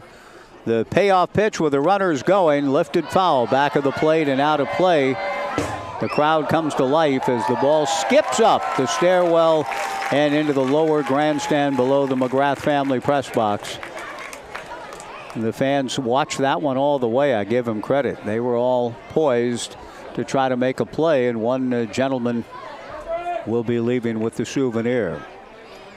Another 3-2 pitch coming with 2 down. Katayama Stahl from second. Ferrajaro from first. Rodriguez from the stretch. The runners go. The 3-2 pitch, a tapper towards the shortstop. Fielded by Wright. The throw to first. And out, says Jacob Fisher. Maverick Russell beat it, and he's called out, and Brooke Knight can't believe it. Just not a good call. He was safe. He was safe. The foot was across the bag as the ball was arriving, and he was safe. And that takes a base hit away from Maverick Russell. The inning is over. The Knights get 2 runs in the inning. They've scored 10 over the last 2. We go to the 8th. The Knights 12 and the Portland Pickles 6. And we'll be back in 90 on the Knights live stream and Joe Radio.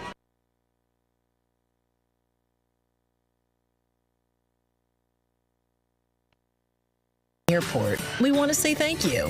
Thank you to our community for choosing us to connect you to many destinations, other cultures, your families, and friends. Thank you to our dedicated and professional staff for ensuring the airport experience is excellent. And thank you to local residents and businesses for making us who we are. We are proud to serve you, our region, and beyond. Together, we continue to grow and thrive. Thank you for flying local and for flying EUG.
Eighth inning, the Knights 12, the Portland Pickles 6.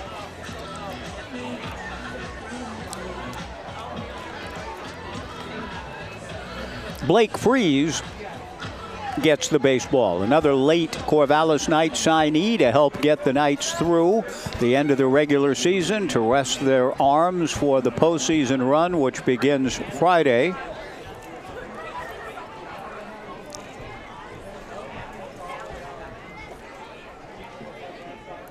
Blake to the plate, and the right-hander out of George Fox misses. Low and inside, ball one, 1-0. The Knights led early 2-0, trailed 5-2, and now lead 12-6 in the eighth. The 1-0 pitch misses just outside. 2 balls and no strikes.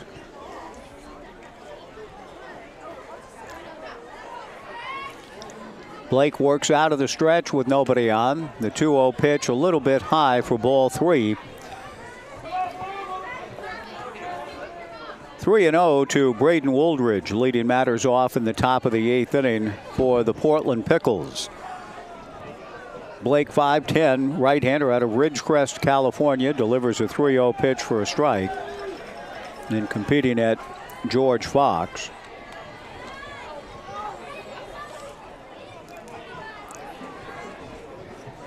Delivering the 3-0 pitch to Wooldridge. 3-1 the count. Now comes back to Braden. The 3-1 pitch is in there for strike 2.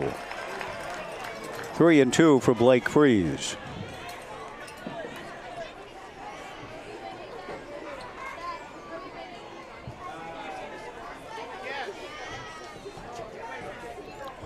Blake out of the stretch, trying to come all the way back from the 3-0 count. The 3-2 pitch, a fly ball into shallow left center field. Brooks Avery goes back to make the catch. Good job by Blake Freese, coming back from the 3-0 count to produce an out. Number 20,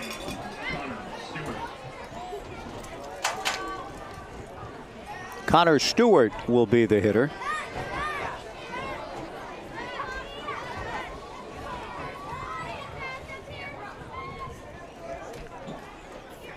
Blake following Chance Wallace, Tyler Hellenthal, Max Ostowski, and Andrew Miller to the hill, with the Knights leading 12-6 in the top of the 8th inning. Trying to learn a little bit more about Blake Freese. It appears as though he's an incoming freshman to George Fox.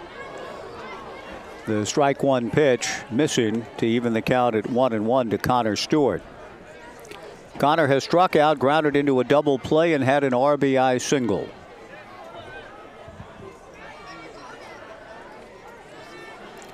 Blake works out of the stretch. The right-hander kicks, delivers. The slider just misses.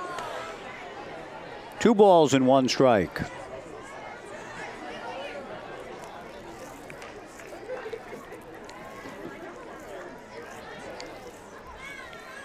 Again, Blake ready. With the Knights leading 12-6, delivers a towering pop foul. The catcher, Xavier Rios, throws the mask away and then doesn't make the catch. Back of the plate.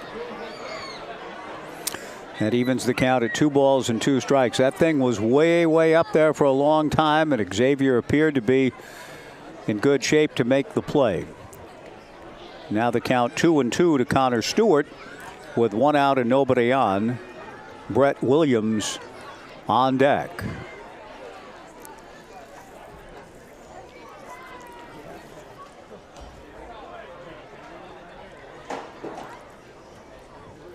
From the stretch, Blake Freese ready, delivers high and inside, ball 3.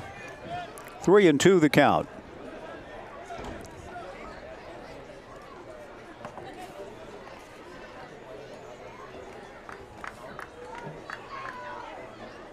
Crowd is staying as temperatures cool. The 3-2 pitch pulled foul. A good crowd and another excellent season of Knights baseball. Fan appreciation night tonight. A lot of raffle prizes have been given away. The host families were introduced with their parents. What a really well-structured, organized league and concept with the idea of host families for the players to stay with. Friendships are built for life. The 3-2 fastball taken. Strike 3 called. 2 down. Nice job by Blake. A 3-0 count. He came back to get Braden Wooldridge. He went 3-2 on Connor Stewart. Doesn't give in. Strikes out Stewart looking. 2 away. Brett Williams, the batter. Williams has popped to short, flied to right, and walked. These are memorable times, even as short as the summers are. We're not together, that long. The pitch on the way swung out and missed early June until the mid part of August. If you're fortunate enough to make a run into the postseason, as the Knights have done for their 18th consecutive year, but a lot of families and these ball players, they stay in touch and stay friends for life, no doubt. The strike 1 pitch just missing on the breaking ball high, and the count 1-1. And that scenario being repeated all over the West Coast League and the other summer leagues around the country. It's a really good model. The 1-1 pitch from Blake Freese misses for ball 2, 2-1. And it has been really encouraging to be part of the growth and popularity of the wood bat collegiate baseball summer leagues. The Cape Cod League probably still the premier league in that respect, but the West Coast League's reputation is right in the conversation as among the best summer baseball leagues in the nation, and all of the cities, the towns represented, the leaders, the owners, the organizations to be commended. The West Coast League is really a strong and going concern. The pitch missing high and inside, ball 3, 3-2, and seeing the families and the players walking out with their host families was just another reminder to me tonight, in this the 18th year that the Knights have been in this town, just how special it all is. The 3-2 pitch missing in the turf for ball 4. Brett Williams drawing a 2-out walk. Grafton Stroop, the hitter. Grafton is flied to left, singled, and struck out.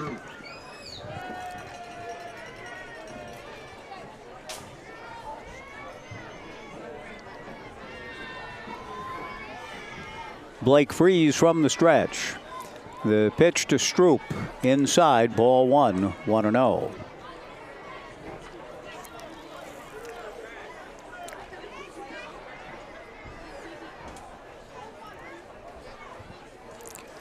Out of the stretch works the right-hander Blake Freese. The 1-0 pitch, a high pop fly into shallow left. Brooks Avery calls, stays with it, makes the catch. The inning is over. Good work by the young man out of Ridgecrest and attending George Fox. One right-hander by the name of Blake Freese. No runs, no hits, 1 left. We go to the bottom of the 8th inning in this regular season finale. A new pitcher coming in for the Portland Pickles. We'll be back in 2 minutes after this pitching change break. To the bottom of the 8th, the Knights 12, the Pickles 6. Back in 2 on the Knights live stream and Joe Radio.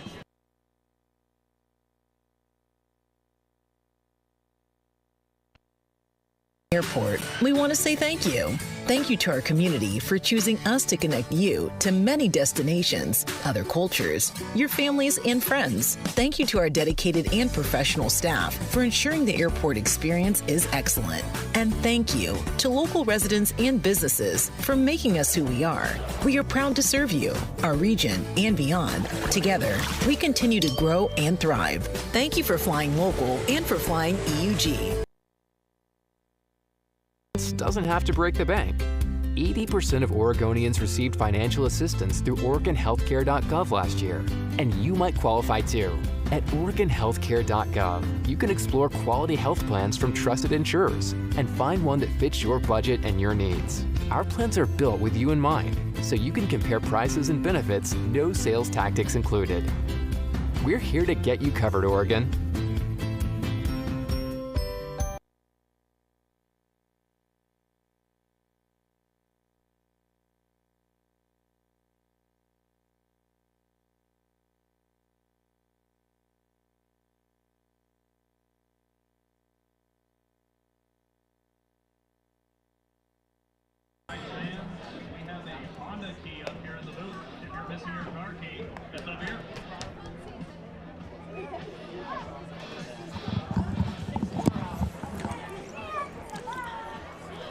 Bottom of the 8th inning at Goss Stadium at Coleman Field. The Corvallis Knights leading by a score of 12-6. The Pickles call on one more arm. Perhaps that will be enough. With the big right-hander coming in, making just his second appearance with the Pickles, Mason DeVerna. The only information on Mason on the roster that I have in front of me tonight is that he is from Dundee. Doesn't list a college. I'm not sure exactly what that means. He's a big kid and maybe looking for a landing spot, but he goes to work. The pride of beautiful Dundee, just outside of Newburgh. Great industry for many, many years. Part of what has been a tremendous success story in the modern era. The wine industry, Dundee, I'm told, is very big in that space. I've had friends who went to George Fox University and then ended up settling in the Dundee area and thoroughly enjoyed it there. Beautiful part of the world, as is where we sit tonight. Corvallis, Goss Stadium at Coleman Field, the oldest ballpark in continuous use in this country. 1907. We've been seeing baseball played right here since 1907. Vince Guenna Stadium's been around for a long time, too. We'll get to the exact dates when we go over there on Friday, but Vince Guenna has been played. They've been playing baseball there since the 30s, I believe, at Vince Guenna. And the ballpark was nearly razed a few years back, and it was saved by a great effort. And the Bend Elks were part of it to keep baseball in that beautiful park. Trey Swigert, a sharp ground ball back at first. Schleichert fields, throws to first to the Dundee kid covering. Swigert hit that ball hard. Schleichert made a good play to get to the ball, stayed with it, and got the ball to DeVerna for kind of a rough-hewn out, but an out nevertheless. On a sharply hit ball, Trey Swigert retired and Xavier Rios the batter. Good contact on the play. Xavier Rios has flied to left, grounded into a double play, singled home a run, and grounded to third. 12-6 Knights, bottom of the 8th inning. Mason DeVerna to the plate, a chopper foul back of third. No balls and one strike. And if the Knights end up playing at Walker Stadium at Lentz Park for the South Division Championship, that ballpark opened in 1956. It has been a great asset to the city of Portland and the home of the Pickles since 2016, and a happening place. It is an event to go to a baseball game there, to be sure. The Knights are hopeful that they can get there. Xavier Rios is hit by the pitch on the left hand, fastball riding up and in. Xavier shakes the hand, kind of crooks the arm as he trots down to first. He's in some pain, no doubt. Let's hope he's going to be all right. It is his non-throwing hand, his left hand, that he's been struck on. He gets down to first, visits with Spencer Scott, the Knights' first-year first base coach, and Xavier convinces Spencer that he's good to keep on in there as the base runner now. The batter is Josh Proctor. 12-6 Knights in the bottom of the 8th. Proctor backs away from a fastball way inside from DeVerna. Ball one, 1-0.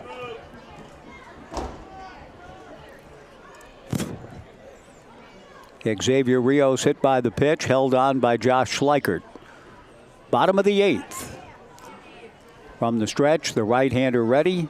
DeVerna delivers. That's way outside for ball two. 2-0. Quinn Dufort on deck.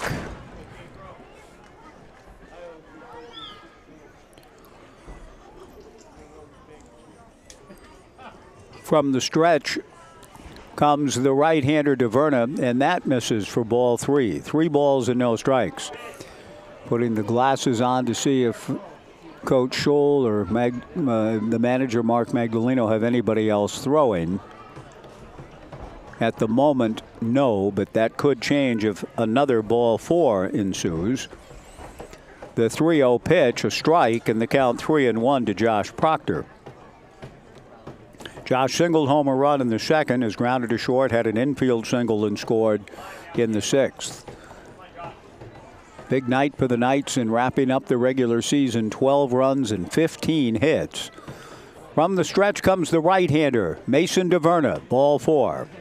And the theory will soon be tested here as to how much longer Mason can go. He's hit a batter, he walks Proctor, and he hasn't really been close. Christian Scholl will make a visit to the mound, and this will buy whomever it is that the call has gone out to getting up in the pen a little more time to loosen and get ready. Long ball game, no doubt about that. I think both teams will be grateful for their day off tomorrow, and there's no question. It's been a long grind, and talking to the Knights players as I have throughout this summer and all of the summers, you hear several things. One is, it's a grind, but I love it. And I get that. These guys are experiencing, coming through usually a pretty intensive fall ball, rigorous and demanding schedule. Then a 50-plus game schedule in the spring, 55 to 60 and so, depending on postseason and so on. But 55 games, generally speaking. Then a little time off and coming in and playing 45 to 50 games, if not more, in the summertime. And it can have an exacting effect, the wear and tear and grind of it all. And the Knights and Pickles have both been playing a lot of games, night in and night out. And they will look forward to just a day of rest and rejuvenation tomorrow before embarking on a quest for a championship. The Knights would seek their 11th. The Pickles would look for their 2nd straight. The pitch to Quinn Dufort, a strike, 0-1 the count. Quinn has gotten hits in his last 3 at-bats. Swings and lifts a fly ball to left field here. Braden Wooldridge races in, makes the catch, throws back to second. The ball bouncing away from the second baseman, Grafton Stroop, but staying at second base, Xavier Rios. 2 down in the inning. Brooks Avery, the batter.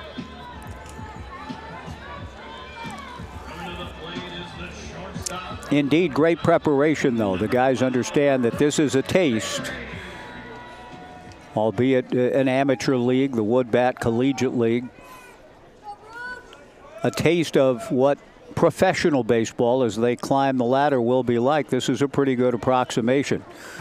Now, that's changed in that short season A ball is essentially no more. You've got long season 100, 120, 130 game campaigns. So this used to have a little bit more of an analogous kind of feel to the short season A club, such as we've seen in the Northwest League through the years.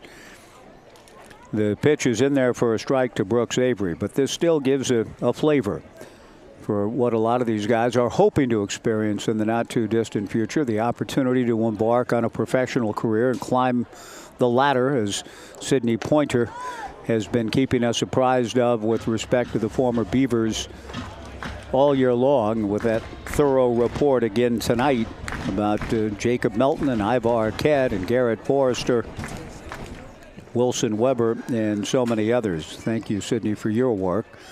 2-1 the count to Brooks Avery. Bottom of the 8th, 12-6 Knights. Mason DeVerna to the plate. Avery takes a strike, and the count even at 2-2. Brooks Avery with 3 base hits tonight and has scored 2 runs. A big 2-run single as part of the Knights' 8-run 6th. 2 more runs last inning. 2 on and 2 out here in the bottom of the 8th. Avery takes, strike 3 called, and the inning is over. We go to the 9th. The Knights are 3 outs away from putting the finishing touches on this series, this win, and the regular season. And we'll see a new pitcher coming out looking for those final 3 outs. We'll take a 2-minute pitching change break as we go to the 9th. The Knights 12 and the Pickles 6, back in 2 on the Knights live stream and Joe Radio.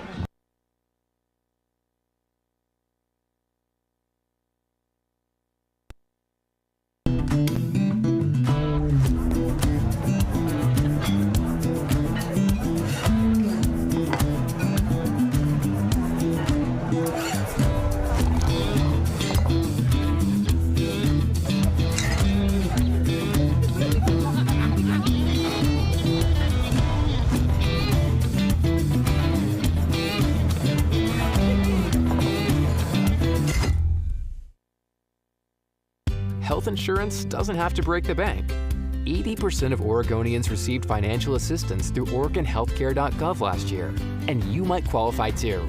At OregonHealthcare.gov, you can explore quality health plans from trusted insurers and find one that fits your budget and your needs. Our plans are built with you in mind, so you can compare prices and benefits, no sales tactics included. We're here to get you covered, Oregon.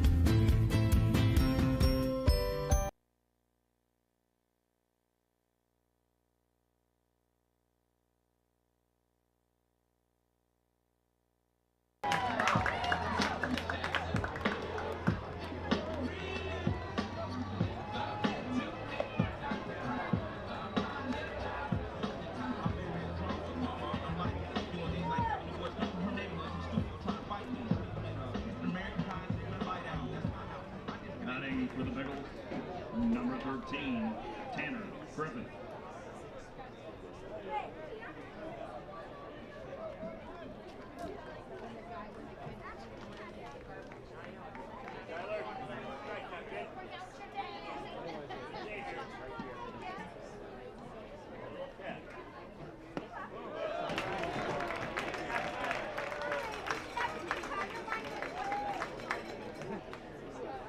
Rose, an incoming freshman to Oregon State, given the baseball for the top of the ninth inning, delivers a first pitch to Tanner Griffith, swung out and missed. The 0-1 pitch is in there for strike 2 from Tyler.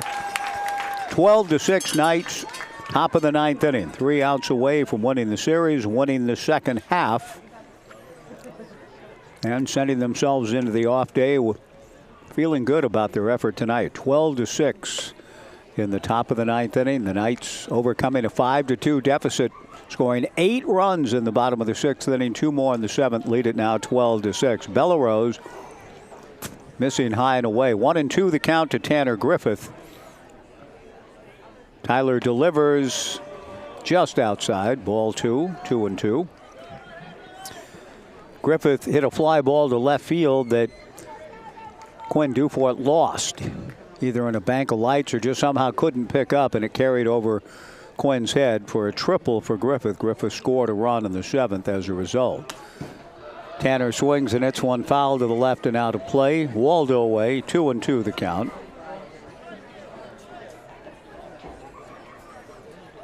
Tanner Griffith leading things off at the Pickles in the top of the ninth inning with the Knights leading 12-6. Tyler Bellerose, after all of the young and inexperienced pitchers, is a young man himself, but has pitched a lot more this summer than have his predecessors. A fly ball to center field. Blake Wilson over to make the catch. One away, and Joey Wright will be the hitter. Joey has flied to left, singled to left, flied to left, and had a sacrifice fly. 1 out, nobody on in the top of the ninth inning. Bellerose delivers a first pitch fastball strike to Joey. 0-1 the count. 12-6 Knights in the ninth, 2 outs away from ending the regular season on a strong note. A lot of candidates for our Washington Park Advisors Player of the Game. I'm being pressed to make a decision. Not the easiest thing in the world for me to do about almost anything, but I'll do what I can when I look over a long list of players in the queue. The 1-1 pitch from Bellerose, high and away, ball 2, 2-1. Thomas Ferraggiaro has 3 runs batted in, had the most exciting play of the night with a 2-run suicide squeeze play. Blake Wilson has scored a couple of runs and driven in a run. The pitch is swung on and fouled back, and the count 2-2.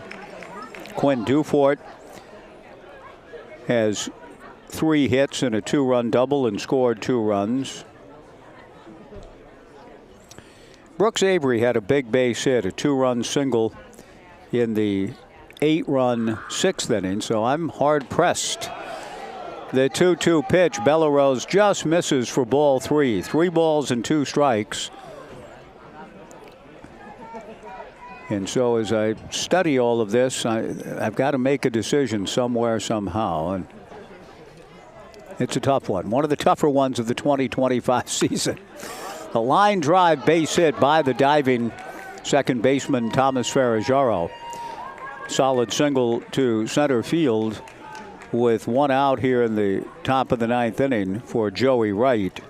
Tony Otis will come to the plate. Otis has scored a couple of runs, walked twice, and had a single to center field. 12-6 Knights, one out, top of the 9th inning.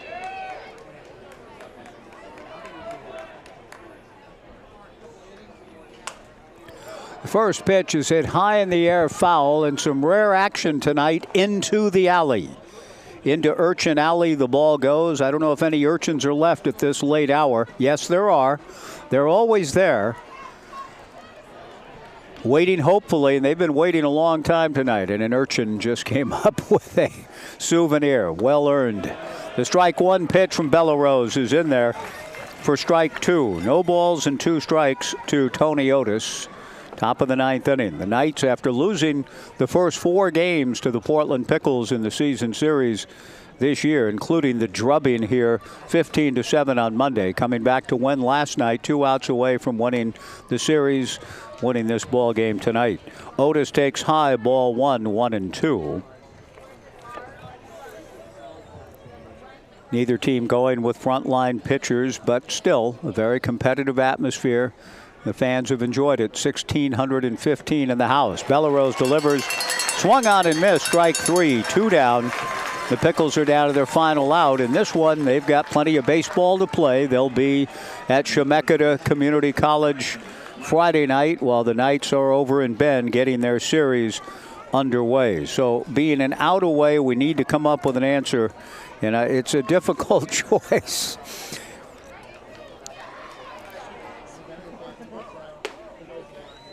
I think we'll go with Quinn Dufort tonight. Okay, thank you. That was a tough one. That was one of the harder ones of the year. The first pitch to Bryson Glasgow, missing high, ball 1. The 1-0 pitch, a fly ball into center field, base hit.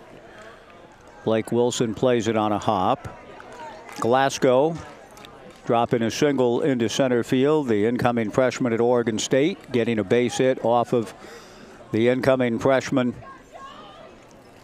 Tyler Bellarose. Glasgow with another base hit, and he's actually not an incoming freshman, Glasgow, but coming out of Jim Hoppel's program at Clackamas Community College. Josh Schleichart, the hitter, pulls one foul against Bellarose outside of third. 0-1 the count, 2 on, 2 down, top of the 9th. Schleichart had a big 2-run double back in the 4th inning. It appeared as though that put Portland in command of it, going up 5-2. But the Knights had an answer, a big answer. Tremendous response with an 8-run 6th of their own in the bottom of the 3rd. Schleichart, the single-season West Coast League record holder in homers and RBIs this year. Swings and hits one foul off to the left, coming over to have a look. Cole Katayama stall. This one lands in the concourse and then up into the lower deck. Upper deck, I should say, off the concourse. 1-2 the count. 2 on and 2 down in the top of the 9th inning. The Pickles are down to their final strike, but they've got the record-setting and University of Oregon bound right-hand hitter Josh Schleichart at the plate. Bellarose's 1-2 fastball may have hit Schleichart, and it did. The Knights are thinking that Schleichart, that it was a foul ball or an attempt at a pitch. I think Brooke Knight's coming out saying that looked like either a foul ball or a swing. I think he wants the home plate umpire, Hudson Boucher, to ask his partner about whether there was a swing on it or not. And so Boucher will walk out in front of the plate. The more important thing here is how is Schleichart. Josh is going to come out just for precautionary purposes, getting hit by the pitch, and a pinch runner comes into the game for the Portland Pickles, who've loaded the bases. Now it's 12-6 Knights. The batter is Braden Wooldridge. With the bases loaded and 2 down, in the top of the 9th inning. Now, a one swing from Woldridge, it's certainly not something that Knights fans or Knights players or anyone else really wants to contemplate. But the Pickles have, as they are wont to do, they don't give. They keep putting on pressure, even in a game that felt like a lost cause a little while ago. They're one swing away from making it very interesting. 12-6, the bases loaded. Braden Woldridge hits one foul to the left and out of play towards Waldo Way. No balls and a strike to Woldridge. Bases loaded. 2 down. Top of the 9th. 12-6 Knights. Bellarose back to the plate. Breaking ball in there. Strike 2. No balls. 2 strikes. Bellarose a strike away from putting the finishing touches on this one. And Knights fans are stomping their feet, many clapping their hands. The Knights players clapping in unison, shaking their caps, leaning over the railing of the dugout as Bellarose delivers down and away. Ball 1, 1-2. Bases loaded. 2 down, top of the 9th inning. Bellarose will try it again. 1 ball and 2 strikes. The 1-2 pitch to Woldridge. Hit foul off to the left and out of play. It remains 1-2. Xavier Gilmore, by the way, is the pinch runner for Josh Schleichert, who was hit by a pitch. Gilmore, the runner at first base. Joey Wright at third. Bryson Glasgow at second. Xavier Gilmore at first. The 1-2 pitch hit foul again, Waldo Way. The count remains 1-2. If Woldridge manages to extend the game, Connor Stewart would be next. Joey Wright at third, Bryson Glasgow at second, Xavier Gilmore at first, 2 down. Bellarose to the plate, the 1-2 pitch in the turf. Good block by Xavier Rios. 2 balls and 2 strikes. Bellarose given some bridge leave, as it were. The bridge program underway for incoming Oregon State student athletes, but both Josh Proctor and Bellarose, part of that, are playing in this ball game tonight. Proctor out in right field. Bellarose trying to end it here in the 9th. The 2-2 pitch from Tyler, lifted in the air down the left field line. A long run into foul territory. Goes the Knights left fielder to make the catch and end the ball game. Cole Katayama Stahl taking over and left, makes the catch, and the Knights win the second half in the South Division. The Knights win the series. Mark Magdaleno and Brooke Knight shake hands. They may have another encounter coming up next Tuesday in Portland. Both have a second season to begin this Friday night. The Pickles will be at Chemeketa Community College to take on the Marion Berries. The Knights travel across the mountain to take on the Bend Elks Friday night. The Knights win this one 12-6 before a crowd of 1,615 on this final day of the regular season. The next game for the Knights will be Saturday at 6:35 against Bend in Game 2. The Knights are hopeful that they will be looking to wrap up the series Saturday night. The playoffs begin Friday at Vince Guinness Stadium in Bend. That's going to do it for us here tonight. It was a real pleasure to spend time with you tonight, and also to get to see again the Galvin family, who shared with me the very sad news about the passing of 82-year-old Jim Galvin, one of the great citizens of our community and one of the biggest Knights fans and Beaver baseball fans, and just one of the finest persons I've had the pleasure of knowing over these last 17, 18 years in this community.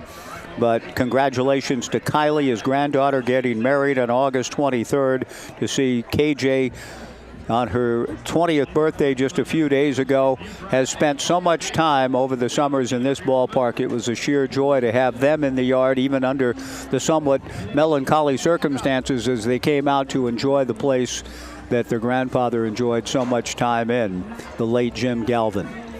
That's kind of where we began a few hours back. We end on a good note for the Corvallis Knights, winning by a final score of 12-6, and the family honoring me by getting me into a photograph that they're all taking with each other here at the ballpark.